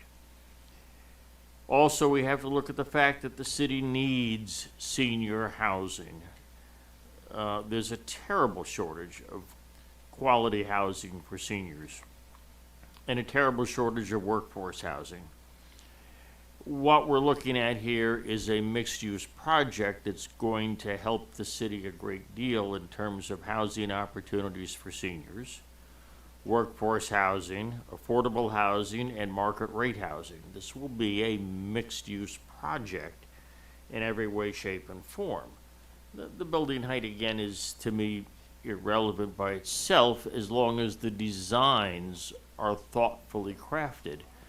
And at the last workshop that Kobe Karp attended, he indicated how the buildings would be stepped back, which takes away the impressions of the height, and how the interior Main Street would have a covered walkway on each side for pedestrians to stay out of the sun and to stay out of the rain. There's a tremendous amount of thought that's gone into the design and engineering of these buildings. And there's been a tremendous effort made to accommodate the request of everybody that attended those public hearings, to accommodate each person's perspectives on recreational needs. I also understand there are some things that no developer can take responsibility for. North Miami is a pass-through city. We know that as additional projects are built, not just in North Miami, but throughout Dade County, traffic on 135th and Opelika Boulevard will increase, and at some point, the county and the state are going to have to widen those roads. But that may be 20 years down the road, but it's inevitable. When we look at the condition of the water treatment plant, yes, we're all very concerned that that treatment plant is maybe on its last legs. And I think the actions of the city council were absolutely horrendous tonight. Clearly personal interest, not professional. But nonetheless, there is funding coming down the pipe to rebuild the Winton water treatment plant. And if you look at the fine print of this project, they're not only going to be providing water and sewer services on-site, they're responsible for the connections off-site that will facilitate the project. So that brings about some new piping. I understand Judy's concern about children having to cross the street. It's bad now, and it will only get worse regardless of whether this project is built or not.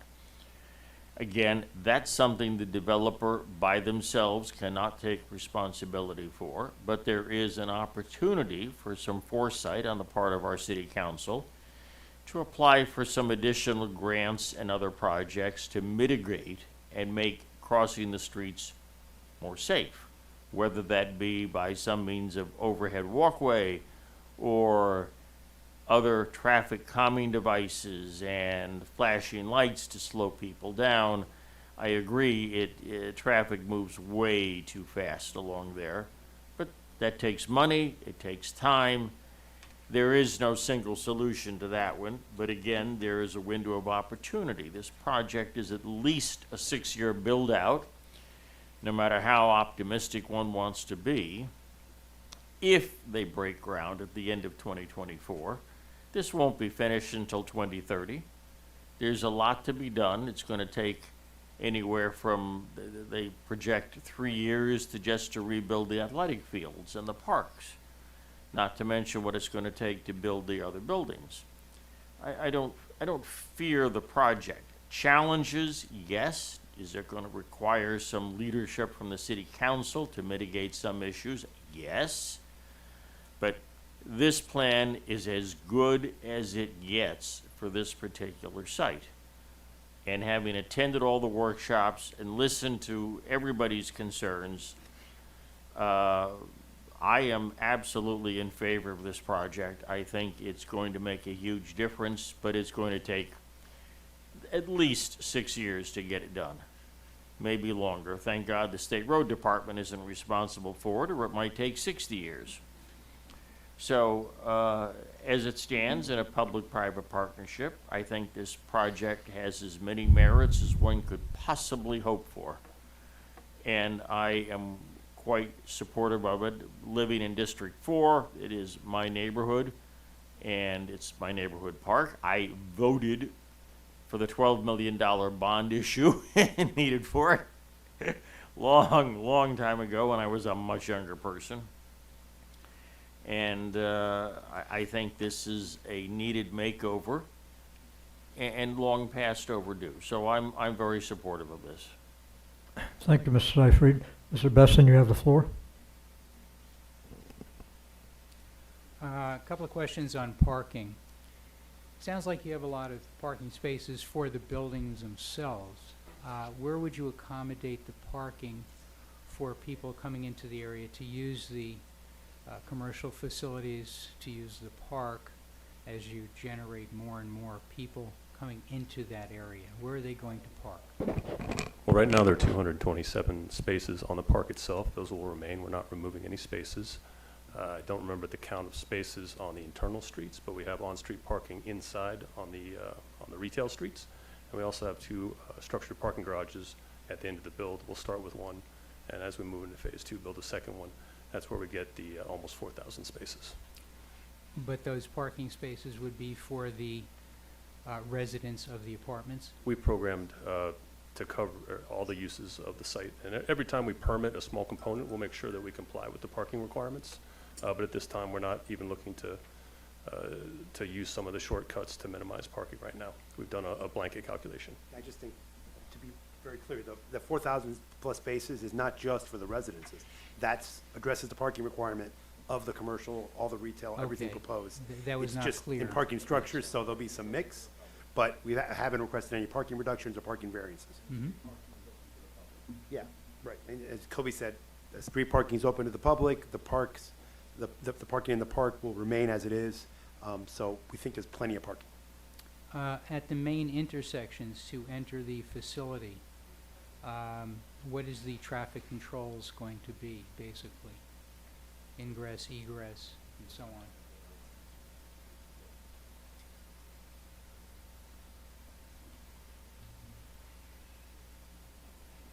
Hey, Derek Tedeschi, I'm here with Kimley Horn. Mhm. So are you asking about the main intersections on 135th, or are you asking about the project driveway specifically? The main intersections on 135th Street. So before, we submitted a traffic impact analysis to the city of North Miami. Before doing that, we got together with the traffic reviewer and we submitted a methodology where we selected study intersections. And long story short, based on the analysis, the study intersections will be operating at an acceptable level of service. Level of service D or better. I'm not sure if that means anything, much. It means but nothing to me. I'm a doctor. Right. So you need to explain that to me. a There are little bit more. thresholds, and we're basically meeting the minimum thresholds. Yeah. Not only that, we also take the comments that were given to us by the community here. We're going to have the same as you would have in Surfside, right? You have the flashing lights that let you cross over. Miami Beach, the same thing, same standards, so that when people are there, they touch, stops the traffic, and then you can pedestrian on over. On both streets, 135 and one in Opalaca, and we'll have it on multiple locations. We'll have it on 17th Avenue, we'll have it mid, and then we'll have it on the east side as well, on both sides, the north and the south. And just for the height discussion, I was there before at 200 feet, 20 stories. We're working at it. Our interests are aligned, meaning the developer is not would like to build it shorter. Shorter is arguably less money. A little bit taller is a little bit more money. But you have to understand that if you're taller and skinnier, you have more open green space. You have more natural light and ventilation. And that's where we are. We have more green space now than we had in my original submission. We have more pedestrian space. We have more circulation. We have more ground level street parking. And because it is a public property, we're giving all the uses back to the public. Not only the park, but also on our property where the program will be, whether it's the workforce housing or the affordable housing or the elderly housing. The ground level is all for the public use, for the public parking, for the public circulation, for the whole community. Thank you. Thank you. No Mr. further Hall, questions. You had a question, Can I sir? follow up with the traffic Yes. engineer? So 2 questions. First, can you explain how the projected traffic from other developments are taken into account when you do your projections, and whether those projections actually showed that the existing roadway system or with improvements can handle the proposed project? Sure. So, yeah, that is a bit of a process. We coordinate with the traffic engineer at City of North Miami, and we do our own research, and then we request for any approved committed developments in the area, and they provide those to us specifically. And in short, committed developments were included. I think there was one. I have the name in the report. I can look for it if you'd like, and I can get that to you at the end of the meeting. But yeah, those were accounted for, and the traffic was added.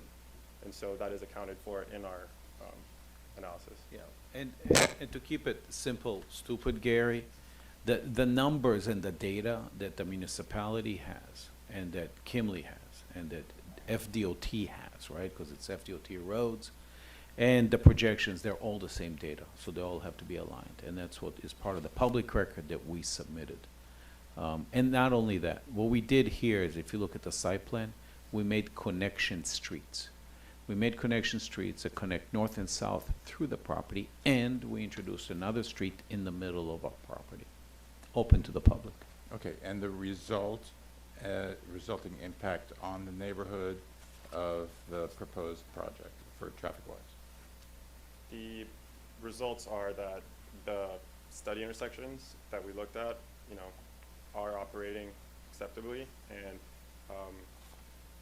yeah, the results are good, basically. Yeah, they're positive. Thank you. Yeah. And Mr. Hall, I think just a point of clarification, my earlier questioning on the traffic study is maybe you could bear a little bit of light. The impact of other developments around the area and other growth that would use 135th Street, were those a part of your study also? Because there's no way to factor in what would happen to the east of it or the west of it, should there be an increase in development or housing in those areas that will have pass-through traffic. And I think that's what, when I was asking that question earlier, is what I was looking for a clarification on Right. with that. And I think that's a very good point. And like I mentioned in the beginning of the presentation, and to the east and to the west, the traffic circulation connects the avenues, 7th Avenue, 17th Avenue. That's where the report ties itself to FDOT, which is a public record, and it's state and also city and county. Right. And so we're in good shape on that. And furthermore, just on this specific site, because there will be no growth potential. There will be no growth potential because we have a cemetery on the north side. Right. Right, and to a substantial amount. So that's our immediate neighborhood. And the single-family residential, God willing, will remain single-family residential to the south. And that's where we are going with this direction. So it's a very positive traffic report. We've introduced additional streets, north-south, multiple north-south connections on the site plan, as well as a new main street running east and west, with street-level parking open to the public in perpetuity. That means that the idea is to take the public land and give it back to the public use, whether it's the park, whether it's the JCC, whether it's the walking around the whole site. That's what it's about. Well, The program in is fairness up to in your residents, I would hope you have some assigned parking for folks Again, that yeah, would be able to use that. You are correct, and we will have both assigned parking and overlay parking, but as you know, elderly folks don't want to necessarily park their cars up there, and many people today would rather just go up into the garage and park it on the floors above the retail. And we have, how many, 4,114 spaces, and arguably, if I was to do this under Miami 21 code, and or any other transportation, let alone RTZ, I would be at least 30% less. I'm not going to the 50%, but I would be at 30% less, which would be about 3,000 spaces. And I'm talking to you guys openly so that we don't lose the macro picture through certain things, you know, that people have, you know, there's the vocal minority within data, and there's the silent majority with the information that I've had the pleasure of presenting to multiple times that you guys were there. Thank you. Thank you. Mr. Each, you've had a quiet evening, sir. Now it's your turn to give us your thoughts on this issue, sir. I'm sorry? It's now your turn, sir. Okay. Well, I have to agree with Kevin. First of all, the height doesn't worry me, whether I'm 12 stories or whether I'm 18 stories. I walk through the city. I live on the east side, and I see 12-story buildings, 16-story buildings. I don't walk around with my head up in the air like that. It's there, and that's the fact of life. To me, they're beautiful-looking buildings. I have a couple of questions for the architect. If I may, Kobe. You have what I find annoying, you know, with the high-rises, now we go down to Gables, we go to Miami, I see 2-story residentials on one side, and I see beautiful condos and towers on the other side of the street. The type of glass that you're going to use in these high-rises, does it diminish the glare and the light coming out, or it's not a bright thing in the middle of the night? How much can you reduce the glare and the light from the building?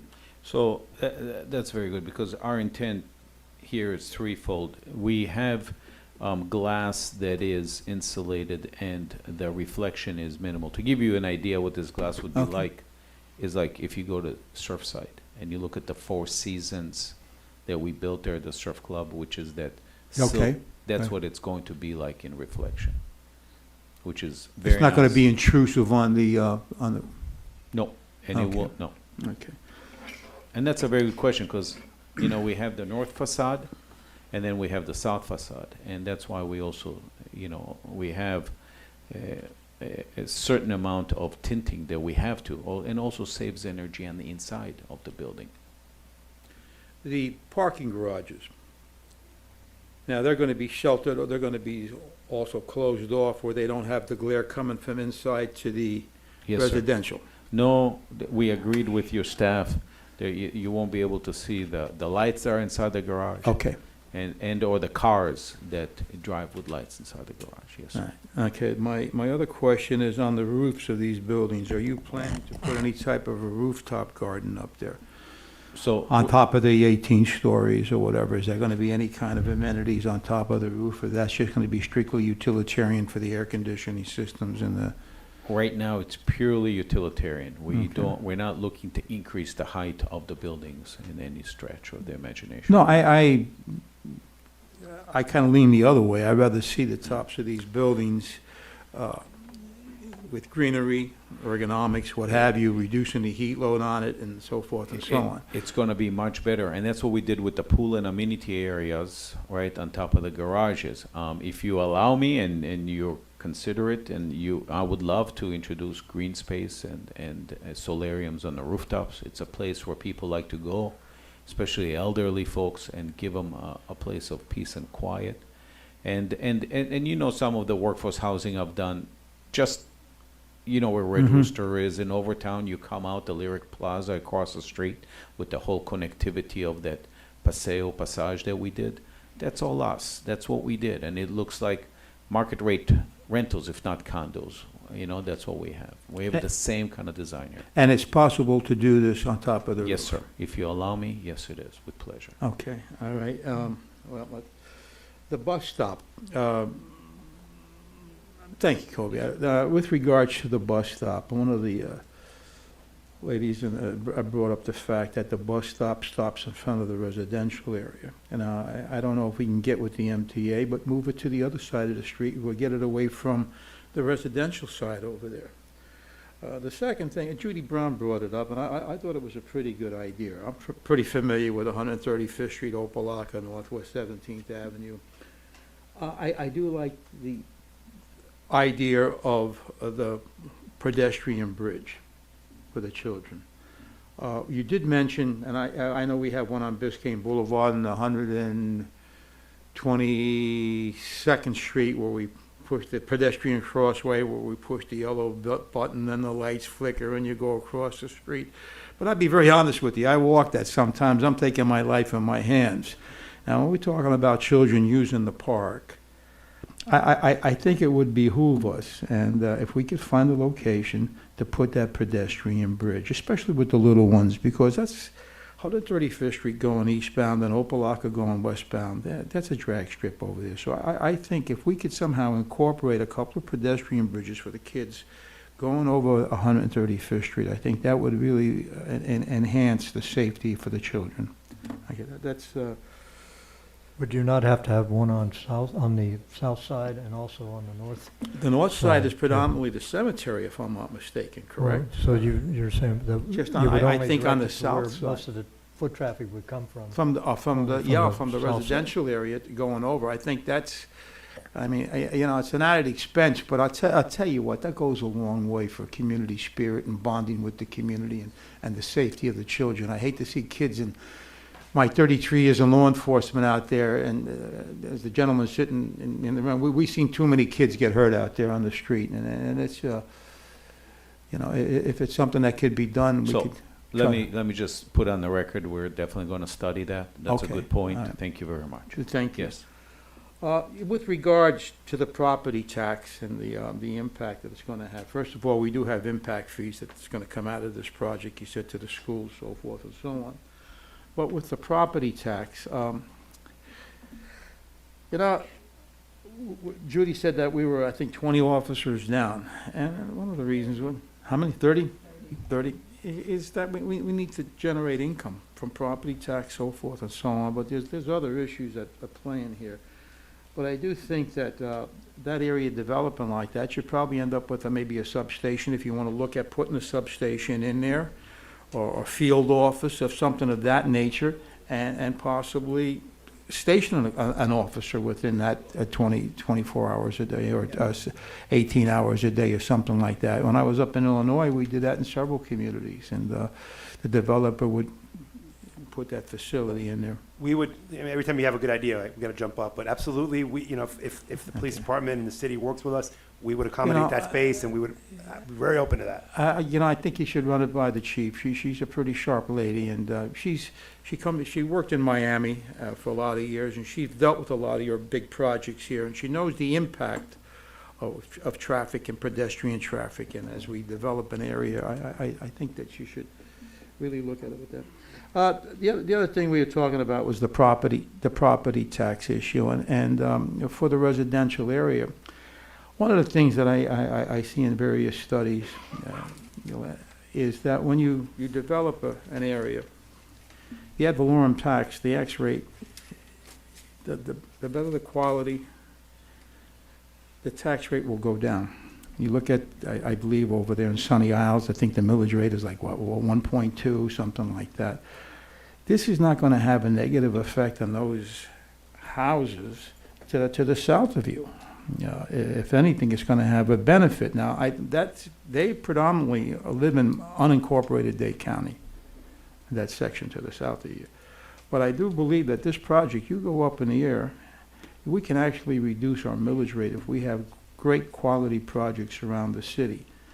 And one of the things that our former city manager just did, and I got to give her a great deal of credit. She got $200 million from the federal government to improve that water plant over there. And you know, sometimes I feel like I'm on a treadmill, because years ago I brought up to the city council the fact that we should have an osmosis plant here in the city of North Miami.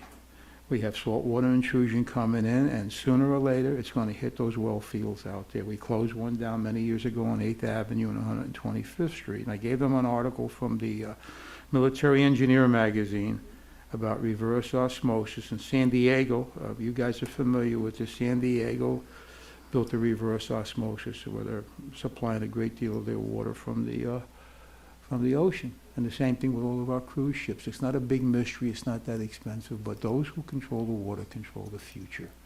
And we got to get on the ball on that. But right now, from my understanding is, we have enough capacity right now to support this. Is that correct? That is correct. Okay. Well, I think you answered most of my questions. The other thing that I was looking at was the surface parking. And I'm trying to make it out from the, what are we doing with that? Are we going to have a lot of landscaping around that where we have a great deal of percolation? You know, we cover everything up with So all of the parking will be paver parking, so it absorbs the water. Okay. And then the tree canopy that we're putting into, which is the native trees. Okay. To give us the shaded areas, not only into the park, but also all the way around the park where people walk, right, so they can walk within shaded. That's code requirement, Miami 21, it's code requirement based on Florida, so that's what you'll have here. I think one of the things that, you know, I was looking at also in this project, and I've driven by there several times, is the amount of traffic that comes down 135th Street. And I don't know what other traffic calming devices that we can put out there, like we did on the east of 7th Avenue. I don't know if it's the county, I think it's the county, they put out the green belts in the middle. I see it on 119th Street, and I don't know if that's going to be feasible over there or not, because you are having 10-foot sidewalks, if I'm not mistaken. Yeah, we're having 10-foot sidewalks that we're going, and we shall introduce also the parallel parking on the side, which will slow traffic down, no different than it does when you drive north or south on Collins Avenue by the Publix in North Beach, or you drive in Surfside, where you have the parking on the sides and you have the sidewalks in the restaurants south of Bell Harbor Shops. We are talking to the traffic, we're talking to Kimley to introduce those yellow lights in the middle that will stop. So as soon as a pedestrian is there, even if I'm just coming across with my dog, I'm going to be able to stop the traffic on that street. Okay, all right. The one concern I have with on-street parking on the residential side, you're having a fair over there, they're gonna be parking in front of the homes of the residents over there. That's No. something that I don't wanna see happen You over are there. correct. The I parking. don't wanna see that impact on those No, sir. people. The street parking is only on our side of the Okay, so it's not gonna be, and if need be, we could landscape or do something over there where it Correct. wouldn't happen, wouldn't impact those people. That is correct. I find that I find, That is okay. correct. All right, well, thank you very much. Yes, You sir. answered my questions. Thank you, sir. Thank you, Mr. Reach. And finally, Mr. Bob, thanks for hanging in there. You drew the short straw, the last person to speak. You have the floor, sir. I don't have much to say, just a few comments. One, thank you for the presentation, very informative. I think the concern that I have is just, I'm familiar with that area, and 135th already has a lot of traffic as it is. So it's just, I know you guys did your traffic analysis. It's just, for me, hard to believe a project of this size is not going to negatively affect the traffic. I mean, right now it's already a mess. But again, you guys said you did the analysis. Overall, I do like the senior housing. I think that is extremely important. I don't think that there's enough. The concern that I have overall is just that this is a very, very large project for the land that is allotted. So I don't know logistically how it'll all pan out. I know either way, this proposal is going to go on to the council and all that. I'm aware of that. But it just seems like a really large project for the size of the land that's there. It just seems very ambitious, but, and I do think that there is going to be a strain on the residents that are already there. You're talking about buildings that are, that high with that many units, and the retail space and all that. You have residents that are there that already have issues getting in and out of their property because of the onflow of traffic. So then, a project like this is going to be a mess. And then the drainage issue is a concern as well. But as my fellow commissioners have already mentioned, they've addressed that already. And that's really just about it. The traffic is the biggest issue for me, drainage issues, and that strain on the residents. I do think that the project itself could be potentially scaled down. I know, again, it's going to move on to council, but I do think it's a bit ambitious for the area itself, just based on the size of the park and the potential impact to the residents. I mean, the traffic already is a mess on that side, so. So just a couple of side notes, right? Because we do have 26 or 27 acres. And so we have 150 units an acre density. And we're placing it all on one side, meaning all the way to the west. Because the east side, up to the JCC, takes up about 14 acres.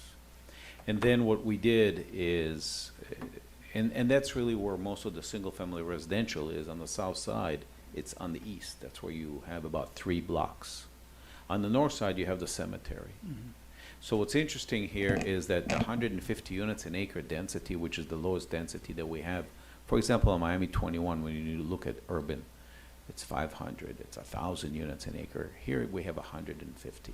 So what's good about the 150, we're stacking it all on one side. Yet at the same time, the program, as was just discussed by the commissioner, she said, give me the program, right? Give me how many workforce you got, and how many affordable you got, and how many elderly you have, right? And Overtown is 150 units an acre based on the T6-8 zoning.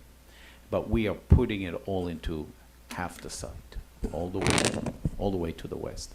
So what's interesting here is, and again, our interests are aligned. If I can find a way to shave the height a foot or a floor, this developer is ready, willing, and able to push me into that direction, right?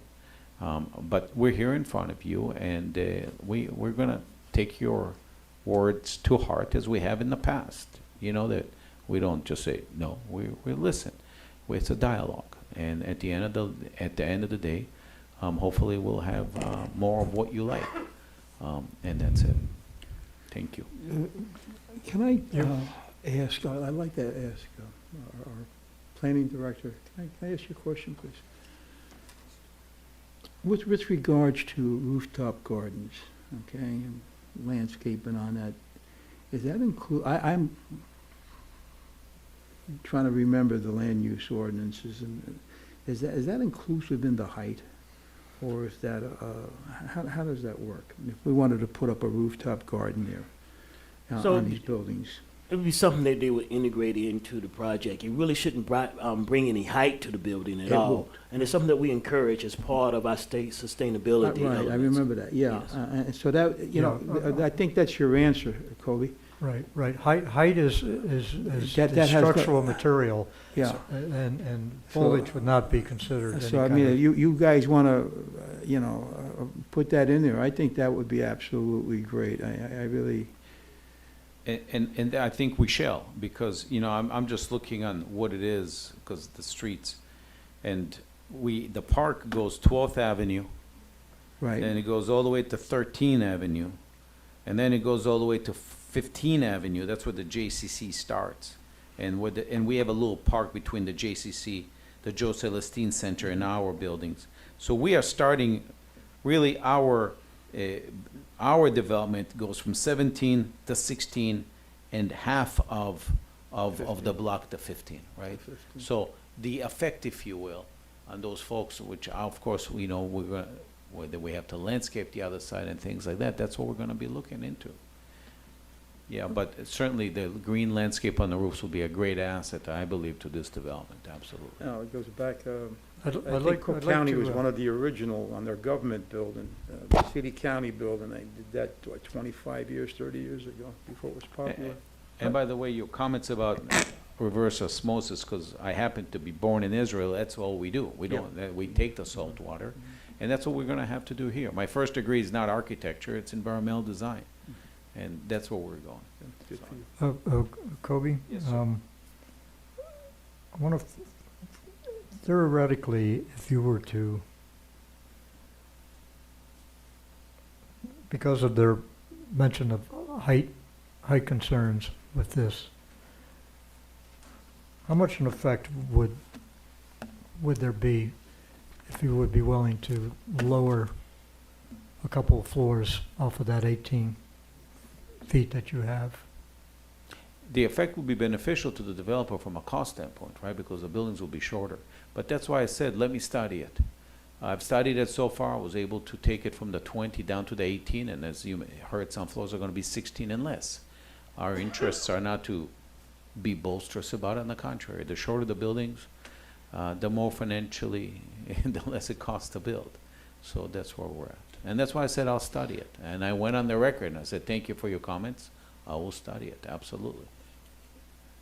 Well, of course, you know, nothing's binding, your word or our word, because we only recommend going forward, Yes, sir. regardless of how we vote on this. However, if we have a situation where we could possibly have we have 6 people, we may have 3 no's, may have 3 yeses. Explain to me, Counselor, what that would do to moving this forward. It fails, I think, when you have 3-3. Well, it could fail and still move forward, correct? It goes forward. So it'll go forward with a split recommendation. All right. Can I ask you one quick? Regardless of what we say here, they legally they can go 20 stories under the. Correct. Yeah. I'm well aware of I that don't too. believe they're asking for any variances, and No, it's all. no. So I mean, they could just go permitted. 20 stories and then the Right. story. Correct. Yeah, I mean. Correct. Yeah. And they could also go lower. They can go 12, they can go 15. Right. And it Correct. depends, Charlie, when I walk in the water, it depends on how Yeah, far I no, stretch my no. neck. But But, Mr. Chairman, our interests are aligned. If I can find a way to bring it, you know, a couple of floors, like you said, I'll be happy to do that. I just can't answer you on the record right No, now and I give you a understand. confirmation. I understand. But you know But me you have to before, understand, I've there been is successful concern- in that. Right, there's concern about the mass amount on that property. Yes, of course. And I think lowering the floors would be so much more beneficial to having that project go forward and not be, and be more pleasing aesthetically to the people that have to see that every day and live there and will be living there around that area. Our interests are aligned. And, you know, and more greenery, more ways to disguise that. You Yes, sir. mentioned that you would step back and maybe you need to look a little bit more at that to see how much you could actually push back off the street a little bit. Of course, recognize the fact if you're going to have commercial use, you want that to be close to the street as possible. I certainly would want to, and I recognize that. But, you Mr. know, Chair. yes.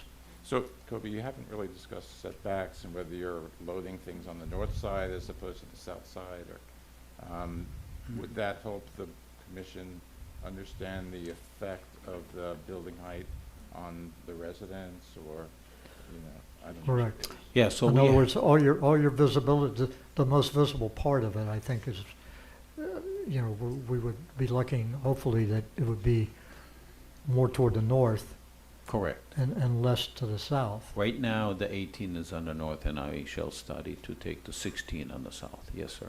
Right. But again, you would be willing to lower that 18. I would be, yeah, on the record, I would be willing. Nothing would make me happier than to find a way to do so. And I will probably find a way. Okay. Mr. Held has known me for a couple of decades. I know, and we've, you know, we have a lot of your projects, and you know, we know your, and I'm familiar with your projects downtown. They're remarkable. I'm very much pro-development. This is not a anti-development I know. We agree. attitude that I'm taking We here, agree. but I think you need to look at the concerns that this is very unique to that area. It's not an urban area where you would be more inclined to find a project like this. This is a hybrid project for that type of neighborhood. This is So, you know, I guess I'm kind of looking to see how we could lessen the impact and the jar of that all of a sudden being dropped in on a residential section of the city. If I can make a suggestion, make a motion to approve with the condition of the 16 on the south side, and let me work on that. Ms. Murray, do you have any comment? But again, let me just, so that condition, so that I need to study it. I can't, because I haven't laid it out. I need to lay it out and make Yeah. sure that it works, right? Yeah. So if you give me that opportunity, You have to understand, we want Then I this to shall. work. We want it to work. likewise. But we want it to be, more attuned to that residential area. And right now, my feeling is, and I think some of us on the panel feel the same way. So, you know, I'm looking to see if we can make that fit, make it work. Ms. Blumer? Thank you so very much. With a show of hands, for those that came in tonight against the project, if the developer was willing to shave it down. No, we Unders- can't, yeah, but, We can't No. ask them. no, I won't allow that. We have to make they had their. They had their yeah, time. Okay, talk. so Go ahead. Mr. Carp? yes, can you please step back? Thank you. So, well, first and foremost, I appreciate your willingness to listen and to be flexible with our suggestion, understanding that we are not just, but we're an advisory board, and Yes. the council is the one who's gonna make the last decision. I want you to understand that I love the senior citizen housing. I think it is phenomenal. I think it's about time that we've had senior citizen housing in the city, and of course, true affordable housing is desperately needed. And so if you're willing to shave it down a bit, then I'm willing to support it. But understanding that the final product has to be truly what you're saying tonight and not back to what the design is. The mix is what David Burston said, and I believe that you'll have that. And I will go back and I will study to shave a floor or two off the building. Not a floor. 2, you said. Or You're more. going from 18 to 16, correct? Is that what you're doing? So you would go from 18 to 16? I think just, what he's saying is, we're gonna look at it. Obviously, there's benefits on both sides, Mhm. because construction costs increase exponentially as you go up. Mhm. But a lot of economics has gone into this, and since we're doing so much affordable workforce, senior housing that is, subsidized, sometimes by credits, but also by the development as well, and all the improvements to the park, we just gotta make sure that everything works. So we can commit to you to study it, and like I said, I mean, some of the suggestions that were made that are also a big cost, the Skyway, the pedestrian bridge, that's something we would love to do. We don't control the right-of-way, we don't control the landings. I've been involved in some of those projects, and it's been willingness on the developer side, willingness financially, but you end up with an issue with FDOT but we're gonna study it, and if we can make it happen, we'll do it. The substation for the police is something that would be a cost burden for us, but we think we can absolutely do that. I just don't want to commit to, we can't at this point commit to shaving specific number, but we hear the concerns, and we're gonna look at it. We say 18 as a ceiling, knowing that as the project develops, it may make sense to reduce some of the buildings, but it's just not something we can commit to now, not knowing the impact that it has. Some of the other stuff we can absolutely commit to doing. So you and cannot, exploring. you cannot commit to lowering the height tonight? Again, to explore it, it may end up being that way, but I don't want to tell you that we're absolutely doing it without some further analysis. Thank you so very much. Thank you. May, Kobe, can I run something by you a second here? I don't mean to beat this down here. I think the concern was the vertical height. Now, I've seen it where, I think I've seen it over in Sunny Isles, and I know we had a couple older buildings here in North Miami, where we talked about a rooftop garden. But now, if you need more residents, you have the top floor and you have maybe a smaller residence there. You plateau it and you go down, you can plateau it again, and that might be an option also. Absolutely. To give it a different silhouette and a different view from the residents. I think, Absolutely. if I'm not mistaken, I'm going back to the 70s, 1600, 135th Street. They have a big one in the middle Correct. like that. So Correct. And that's that's just why- an idea I'm going to throw it out And that's why I at you. said I'll be happy to study it, and I will study it. And that's why I got from 20 to 18. But that's where I'm at right now. Thank you. Mr. Chair, if I may, I've got a couple of questions. Maybe Yes. these are procedural, but I kind of want to get a sense of how this would play out. There'll undoubtedly be a motion and a vote relative to the proposal as presented. Planning Commission has the flexibility of making recommendations beyond that. And the question in my mind right now is, after the core vote is taken, assuming it's at least 50-50 and goes forward, at what point would we address additional recommendations? Okay, Mr. Seifert, I would think you would make it all part of one motion. Right. You would Alright. have a motion to approve, if that's the preference, with the following recommendations: that they study lowering the height, that they add the police, whatever you want to call it, substation or Rooftop office. gardens, right. Whatever list you want to compile, Okay. put it together in one recommendation, and that's what would go to the As a city part council. of the motion. Okay, so let's this is about So- 6 things we're going to add to it. Yeah, I mean, Well, we've done this before, Yes. sir, and, If I can, then Well then. I'll give us something to play with. I'll Okay. put out a motion to Right. approve with the following. okay. Before you get further, she did, Naomi had a question to Oh, all staff right. real quick. If I could Staff. defer to her, please. I just wanted to know, or if you can confirm how much CRA dollars they're going to be receiving for this project? I don't know. They would have to tell you if they're receiving CRA monies. I'm not involved with that component. You don't know of? Can someone from the team? What was the question? I didn't hear, I'm sorry. If they're going to be receiving any CRA funding? Oh, CRA funding, yeah. As of right now, we don't have any formal commitments from the CRA, but we are requesting dollars. How much are you requesting? There's different variations, some of which would be rental assistance for the actual residences over a period of time, but at this point, it's more of a discussion at this point. But you would be putting in an application? Yes. Thank you. All right.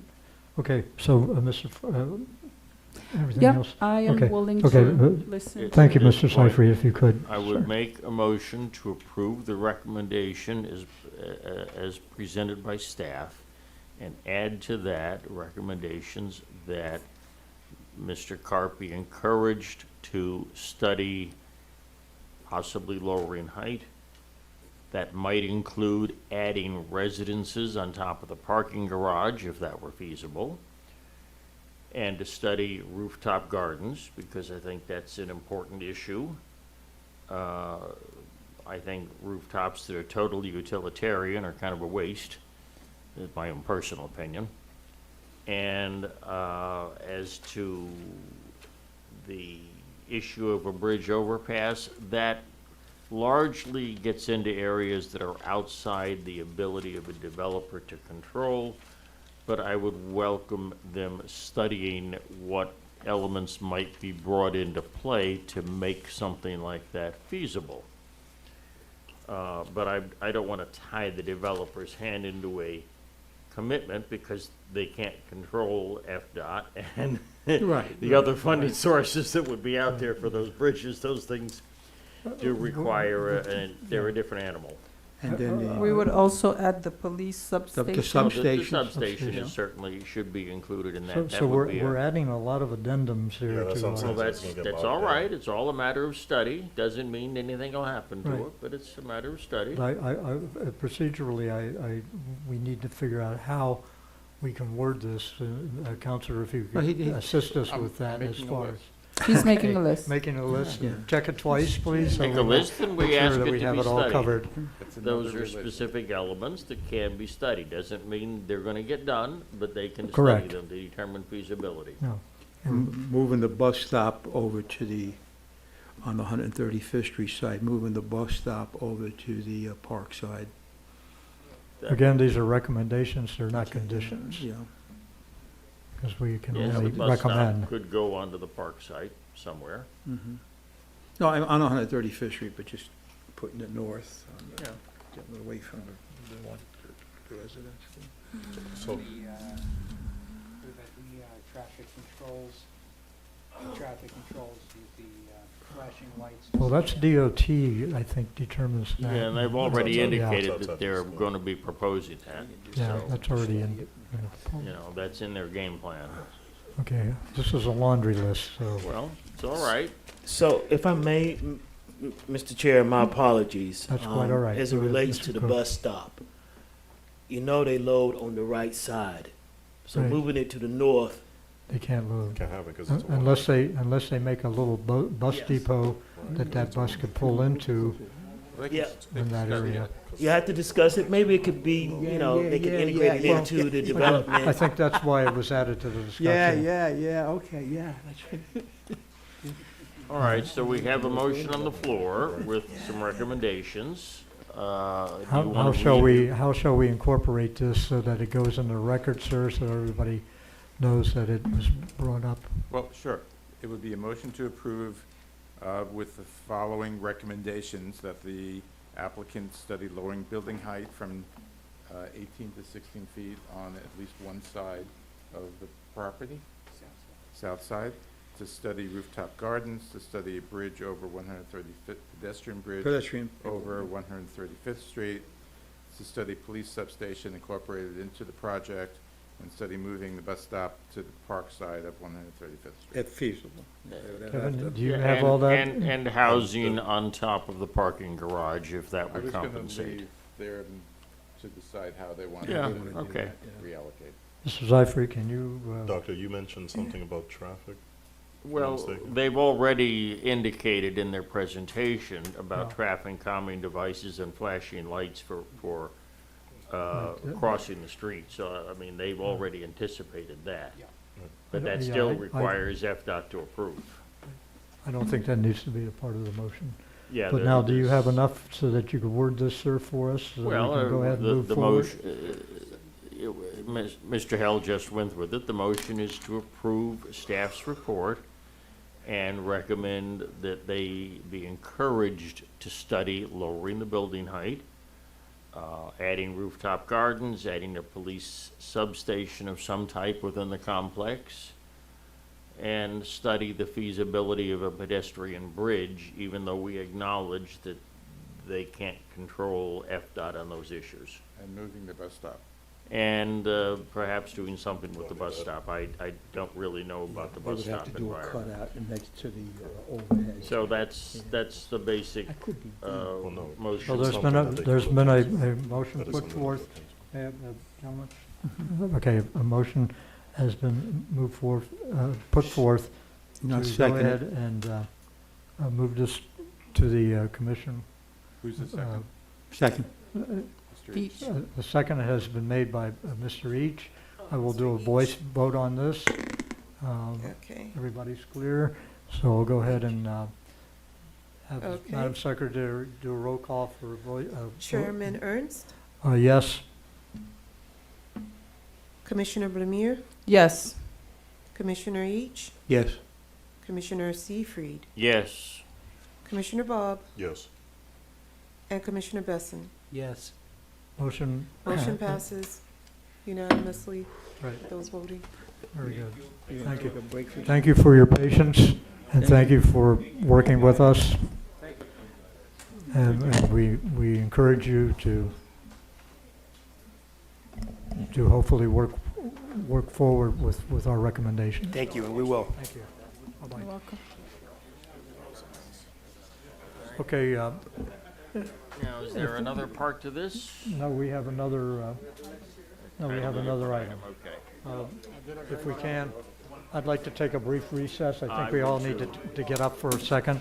Yes, Um, that's older men. Let the record show we're taking a 10-minute recess, and then we'll pick up with the last item of the evening. We are recessed for 10 minutes.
Put some in here?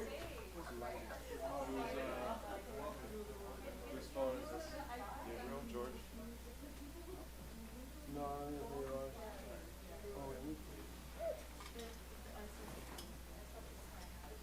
You want to swap?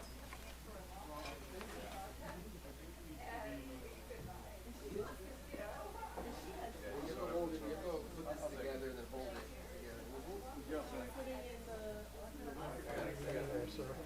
Sorry, we had to take the break. No, I appreciate it. Okay.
Recycle, even though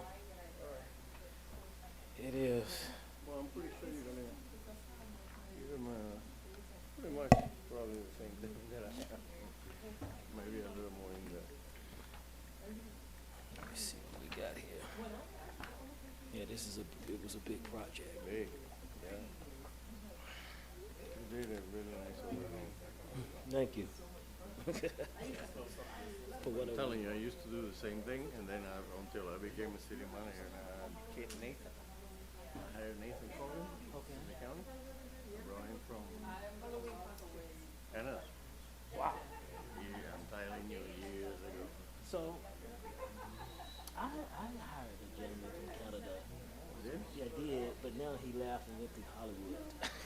Yeah, he was from Toronto. And he was from Toronto? He was from Toronto, yes. He just got out of school. He was a kid back then. I'm telling you, this is 20 years ago. Wow. He was a city manager. Then I was a city manager in Doral. Okay. Okay. And I was wearing two hats, the director of planning and zoning. Wow. And the city manager. So when I hired him, I coached him maybe for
Okay, officially, Junior? yeah, she's good. Oh, She's ready. Okay. All right, we are back from our recess. Mr. Besson will join us shortly, but we'll go ahead and start. We do have enough here to reconvene. So we're going to go ahead and move on to the final item of the night. And make sure I don't read the last item on the list because that was the one that was moved. Is that correct, sir? Yes. 1788 was the one that was scheduled to be on June the 4th. Okay, Mr. Besson, we are ready to go here. Next item up is PC 17-87, resolution of the mayor and the city council of the city of North Miami, Florida, approving an application for a conditional use permit and substantially the attached form for the development of a 4-story, 25-unit apartment building with 41 ground-level parking spaces on one parcel of real property generally located on Northeast 136th Street and Northeast 4th Avenue, and specifically identified with Miami-Dade County folio number 06-2219-000-1772 and totaling approximately 0.60 acres in accordance with Article 3, Division 4, Section 3-402 through 3-407, Article 4, Division 2, Sections 4-202, Section 4-203, parentheses A, close parentheses, and Section 4-205, and Article 4, Division 3, Section 4-305 of the City of North Miami Code of Ordinances, Chapter 29, entitled Land Development Regulations, providing for an effective date and for all other purposes. Now that we have, this is also is a quasi-judicial, so we'll do a swearing in. Mr. Held, I don't think you have to read back through the rounds. Madam Secretary, may you please swear in our so sorry. speakers. Okay. Is there anybody else besides No, I yourself? believe this is it. Okay. Yeah, go ahead and Sure. stand and You stand up. just in case. Okay. Do you swear or affirm that the testimony and evidence you are about to give will be the truth, the whole truth, and nothing but the truth? I do. Thank you very Very much. You good. may be seated. And now I'll go ahead and call for commission disclosure on this item since it's now being read in. Anyone had any contact with any of the petitioners or anyone opposed to this? Please state if you have or not. I hear none, see none. We'll go ahead and move forward with the staff report. Mr. Cook, sir, you have the floor. Thank you, Mr. Chair. As stated, this item before you is a conditional use permit to allow for development for 4 stories with 25 units. The property is generally located as stated at Northeast 4th Avenue and Northeast 136th Street.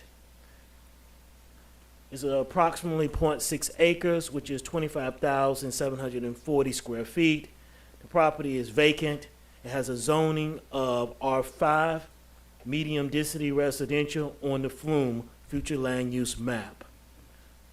Not within the NRO area.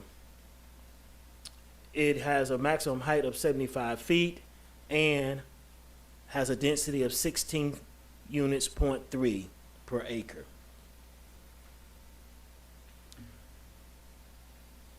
So the applicant is seeking bonus units for 25 units. Of those 25 units, 17 are from a bonus floating pool.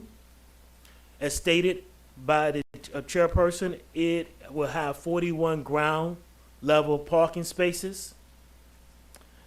It would have seated amenities for the first floor of the property. It'd be 100% native Florida planning. It'd be certified green building or equivalent, and would have enhanced stormwater requirements to maintain all stormwater on the site. The economic impact is anticipated to employ 255 direct and indirect jobs during the construction period of approximately 2 years, with salaries around $4.1 million. The ad valorem taxes is $21,700 even annually, and the anticipated impact fees is approximately $84,950. The conditional use permit requires that it goes through the Development Review Committee for site plan approval, construction and maintaining of a 6-foot wide sidewalk along Northeast 136th Street. That says 5th, but that should be 136th Street. Underground all utilities, a certificate of use and a business tax receipt will be required prior to the certificate of occupancy. Provide LEED certified or equivalent certification prior to the certificate of occupancy, and they will be required to have sustainable commitments for low impact development, such as what we talked about, roof gardens, the stormwater element, and other sustainable elements that they would need to fulfill as part of their review. The next step will be City Council review, anticipated for the June the 11th meeting. You would have the Development Review Committee review to be anticipated and City Council review for the site plan. As with the other item before you, we have several criteria that we go over with this as our part of our review. One of them being the application is consistent with the comprehensive plan. Yes, it is. The property is zoned R5. The land use is medium density, and they are building a property that is commensurate to that density. Future land use element is development proposed through the CUP application is consistent with the policy 122 in that the supports the existing zoning district includes corresponding intensity, density, use, and urban form standards. The economic element is that the property will bring in new balance of employment opportunity and housing to the city. The housing element, as stated in earlier, we have stated that we have here an aging housing product in our city. This application would bring in new housing to our community. Climate change elements.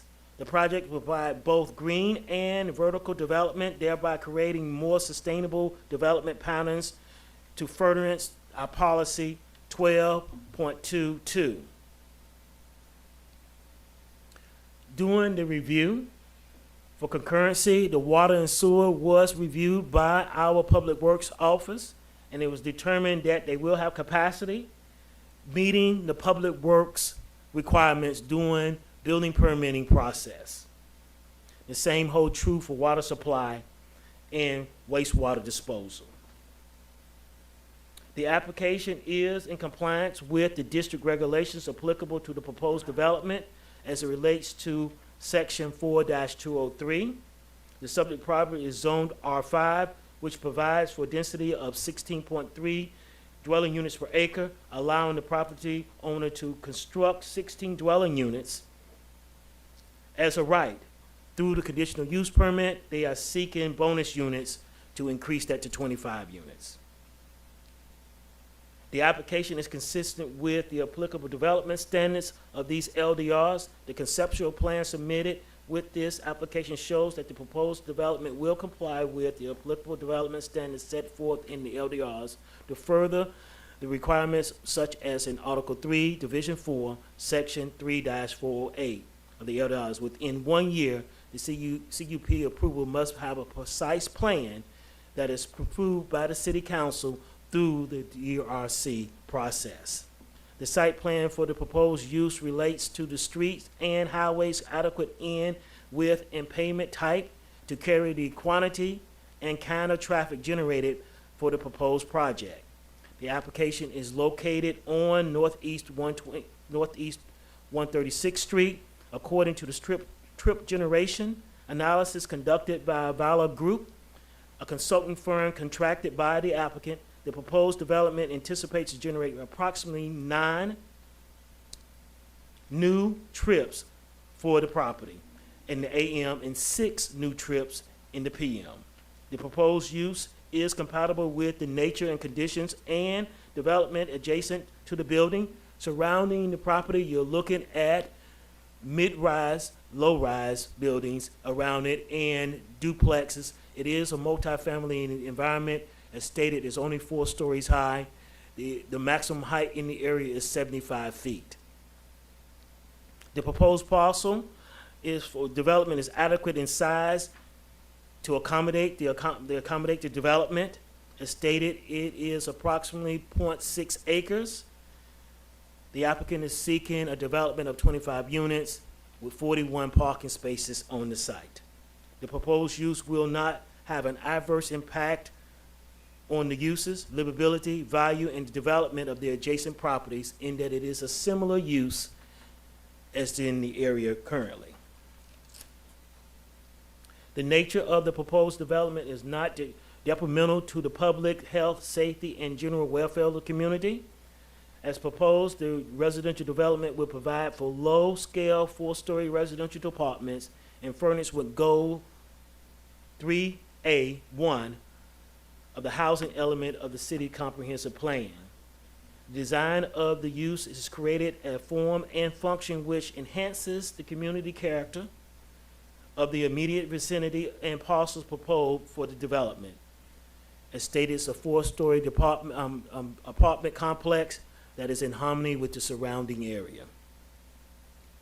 There are no open code violations with this item, and as such, staff is recommending approval to City Council if you so choose to do so. Thank you. Thank you, Mr. Cook. May we hear from the petitioner, please? Good evening, sir, and thank you for being patient and hanging in with us until this late hour.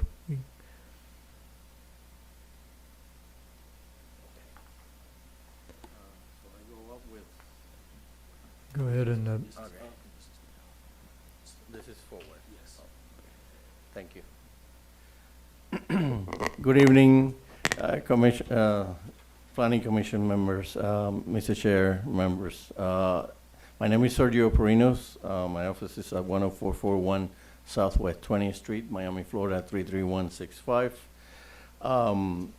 First and foremost, I appreciate, I've been doing this for many, many years, and I appreciate the level of interest and thoughtfulness that you put into this board. It's good to see. Our project is, compared to what you just saw, a walk in the park, so to speak. Not as ambitious as the other one. And because staff, which by the way has been amazing from day one, and this project has taken a very long time. I think the first time that we approached you was back in 2017. So it's been a long time. And we have gone through several DRC reviews. We've been through Miami-Dade County, fire, DERM, every agency that you can think of to obtain their endorsement, and we have. I'm gonna try to, I had a presentation, but I wasn't aware that Mr. Cook was gonna deliver such a complete overview, so I'm gonna just stick to some of the areas that I would like to emphasize in terms of the building. What you have here, he already went through the request. As far as the density is concerned, we are here via the conditional use permit just so that we can get the bonus additional density bump to 25 units from 16.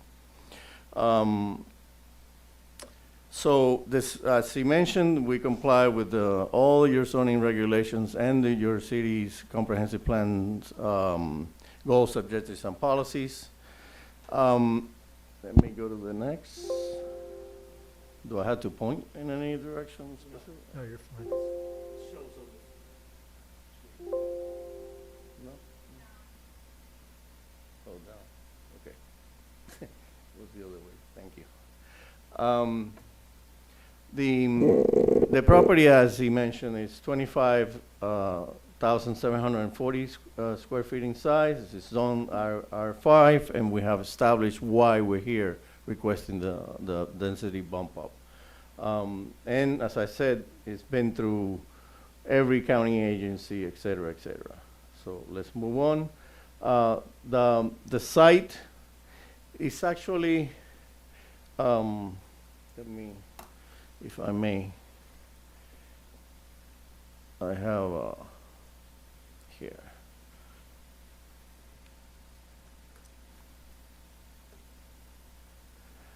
You enter the site through this. This is actually, this is south as it's drawn.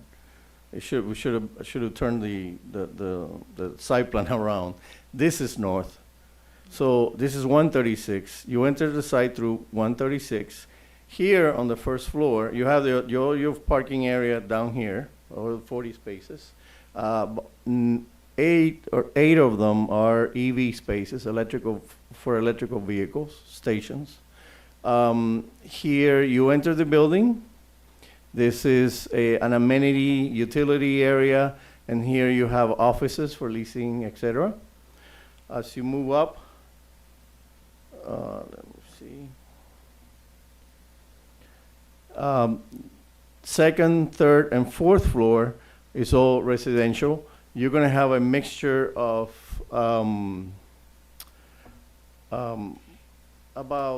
it's basically 2 bedrooms and 3 bedroom units. About 15% of the units are going to be 3 bedrooms, and 85% are going to be 2 bedrooms. We have incorporated Could you some. repeat that again? I'm trying to, I have a diagram of what you're talking about.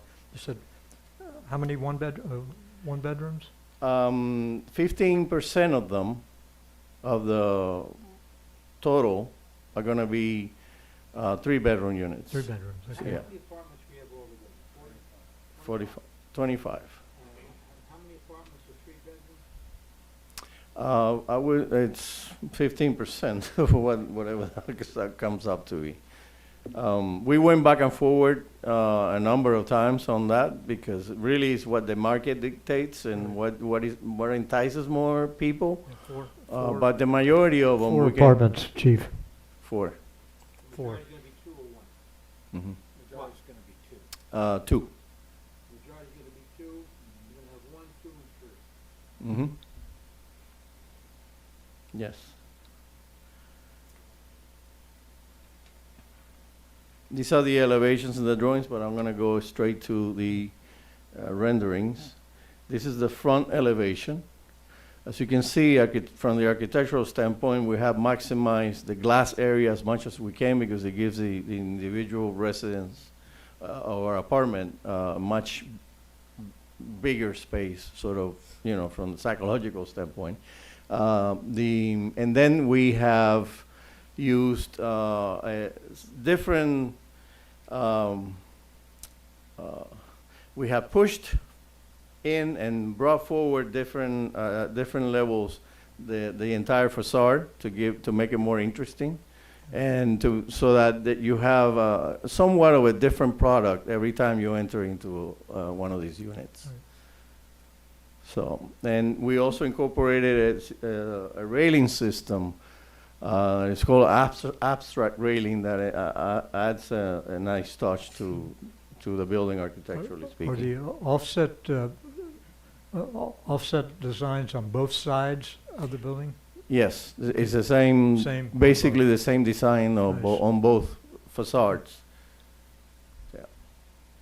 The only difference is that the vehicles can enter into the building on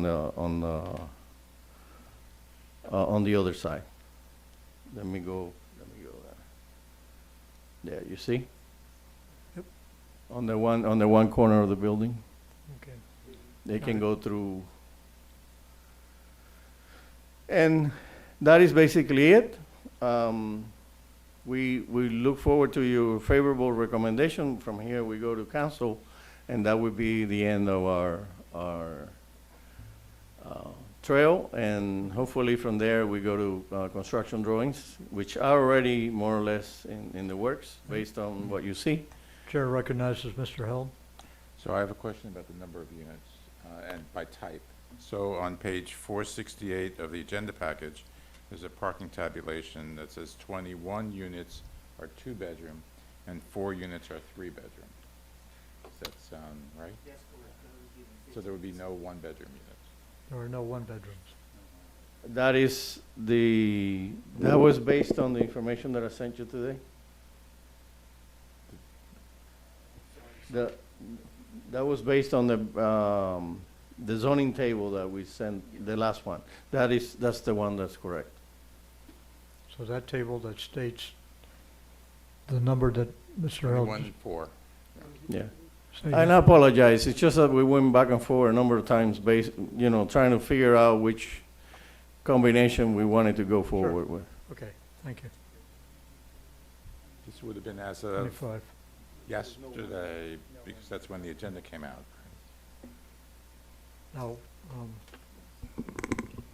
He sent information in today, Mr. Hill. Oh, so is it different than that? No. No. Okay. now I noticed you have various sizes, square footage for some of your 3-bedroom units. Is that because are all of them 2s, or are some of them just? There's 3 1, ones? there's 2s, and there's 3s. There's different variations on the the following floor plans that you see in the Yeah, presentation. I'm looking at that now. Mhm. And the smallest square footage, if I'm not mistaken, is 850 feet? Correct. Approximately? Okay. And the largest is 1,100 and 1,200? Up to 1,200? That's good, sir, okay. That's, yeah, I have one here at 1,163 feet. But that's, okay. All right, as a procedure matter, I need to open up the public hearing. For the record, public hearing is now open. Anyone wishing to address this issue, please come forward, either for it or against it. Seeing none, I'll go ahead and close the public hearing. The public hearing is now closed. And we will continue with, do you have any additional things you want to add before I start, we start asking you questions? I wish you all a great night. Okay. I really Hopefully- don't, I don't have much to add. I'm kind of impressed with the fact that there's always been a trend to downsize the size of the units, and I'm happy to see that you're sticking with some They're over- decent sized units. with pretty decent sized units, from anywhere from the minimum being at 893 square That is feet good, to yeah. 1,163. That's very impressive with the use of your space and the layouts that I see. And I do like your offset design on the outside. I apologize, the architects were supposed to be here tonight. That's quite all right. And they had other engagements, so I had to step in. I'll start with Mr. Besson down in front there. You have any questions or concerns, sir? No, I like the idea that most construction projects utilize a significant number of single-bedroom apartments, and it's like building motels. Mhm. So it's nice to hear 2-bedroom and 3-bedroom. Any provision for some bike racks downstairs or Yes, anything all, like that? all that area, I didn't we decided not to add too much information on the amenity side of the building and on the bottom floor, but yes, that's the intention. They're gonna have a gym, they're gonna have potentially a spa or different amenities and bike racks. Very nice. It's just a small, number of units. No bowling alleys? No. That sounds very nice. Or concert Thank you. center, or theater, Amphitheater. amphitheater. Anything else, Doctor? No, we're good. Mr. Seifried? May I? I have no questions on this project. I think this is very straightforward, very simple. I totally support it, and I'm ready to make a motion to approve. Okay, Thank thank you. you, sir. Mrs. Lemur? Just one question.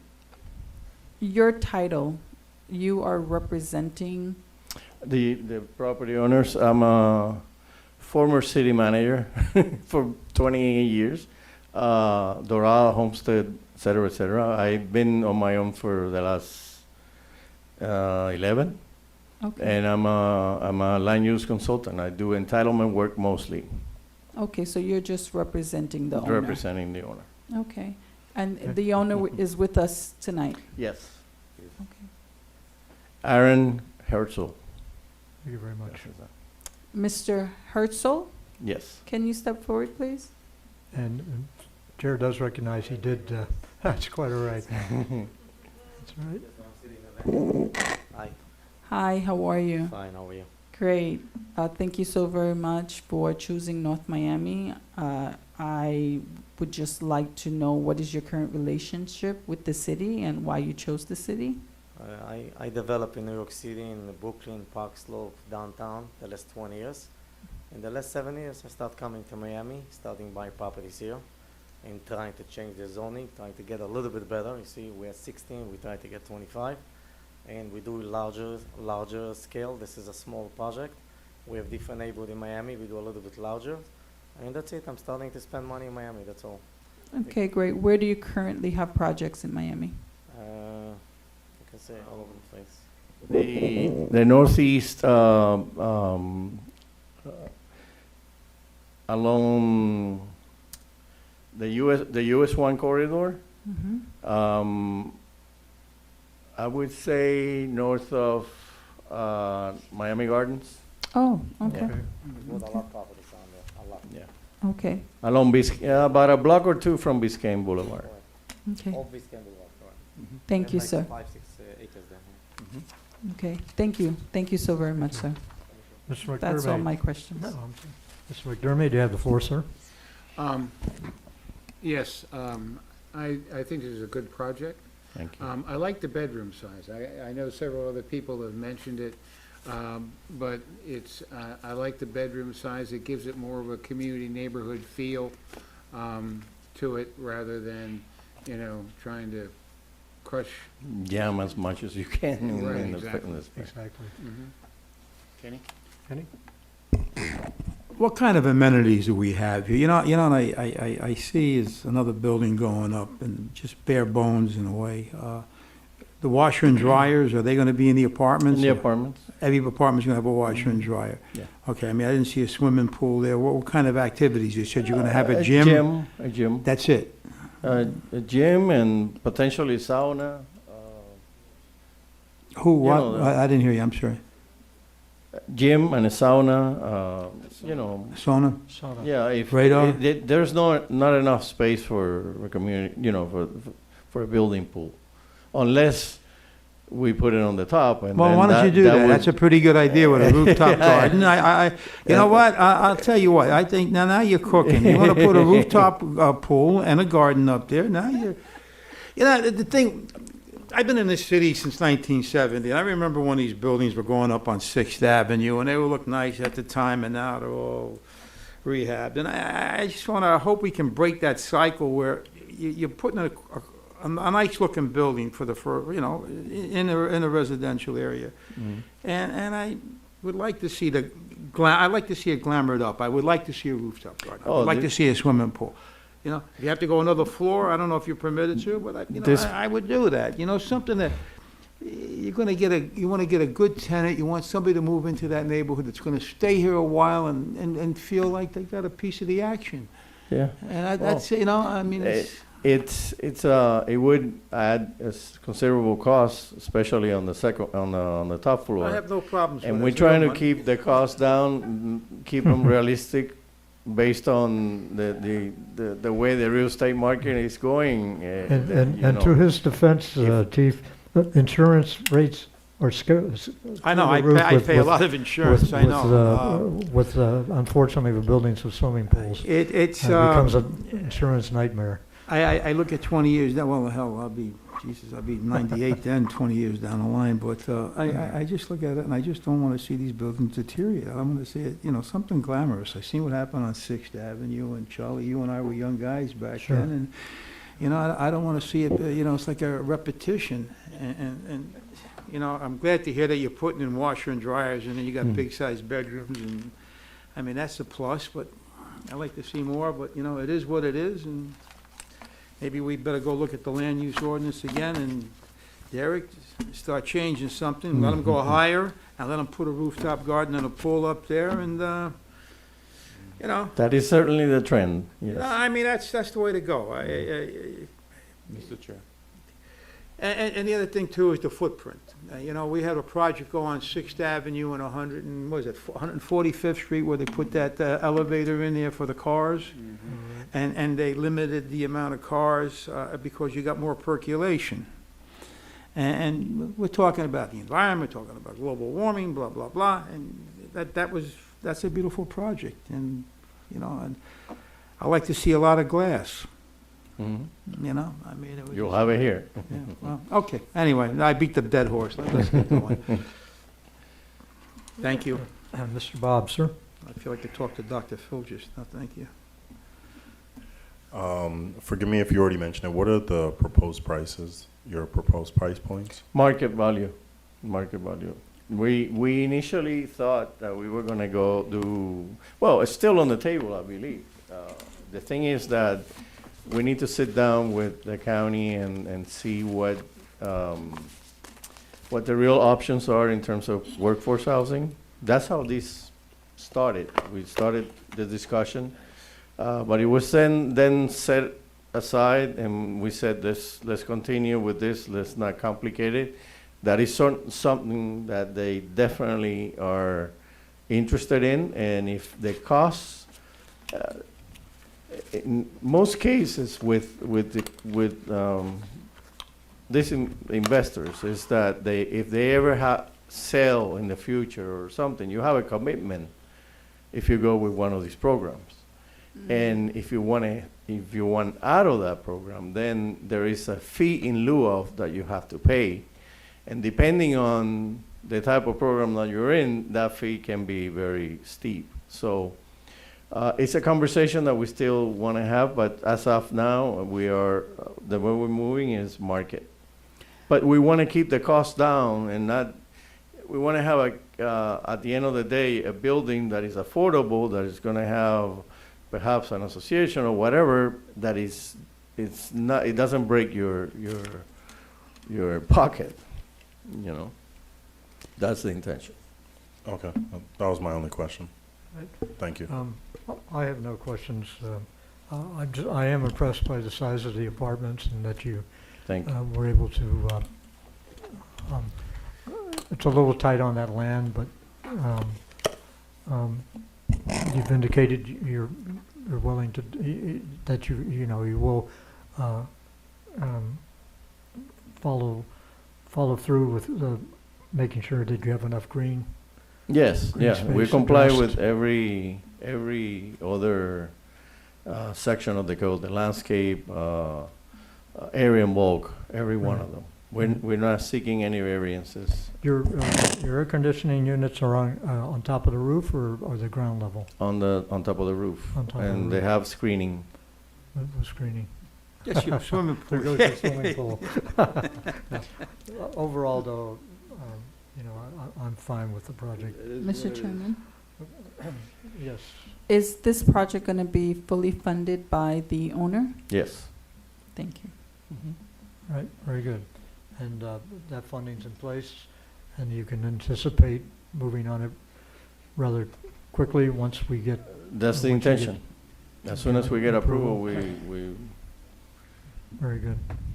Okay, Chair entertains a motion. I believe Mr. Seyfried had motion, and I'll second his motion. Yes, I move approval as presented with these added requests that the developer study the feasibility of a rooftop garden. That's good. Will do. Very good.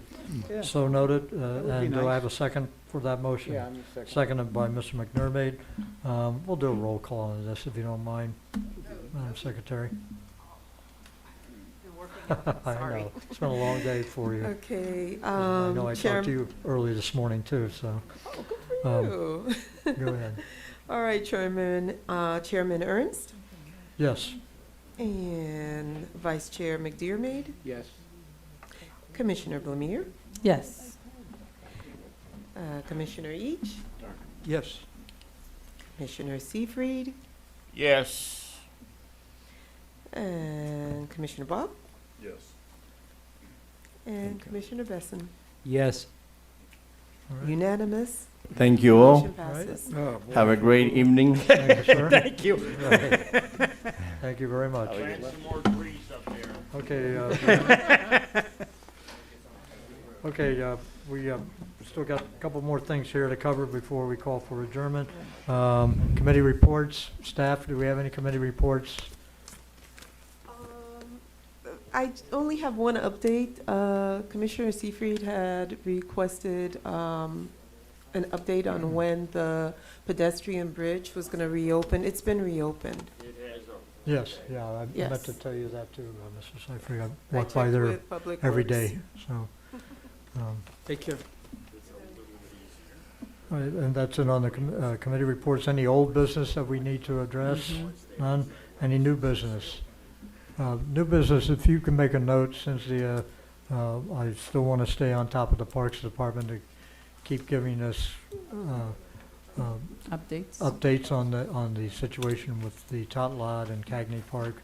I know they're in a cone of silence right now, but with things that have taken place today especially, I don't want to, I would hope that those plans don't get sidetracked, and that our parks are moving forward with the plans to get those things up and running again. So on the Tot Lot, and what was the other you said? I believe it's Cagney. And the big, Cagney. The big empty field, Cagney Park. Yes, okay, sir. Well, at least they mowed it, I will say that much. Okay. Appreciate that. No problem. All right, I see no other items to discuss. We are adjourned. So moved. So moved.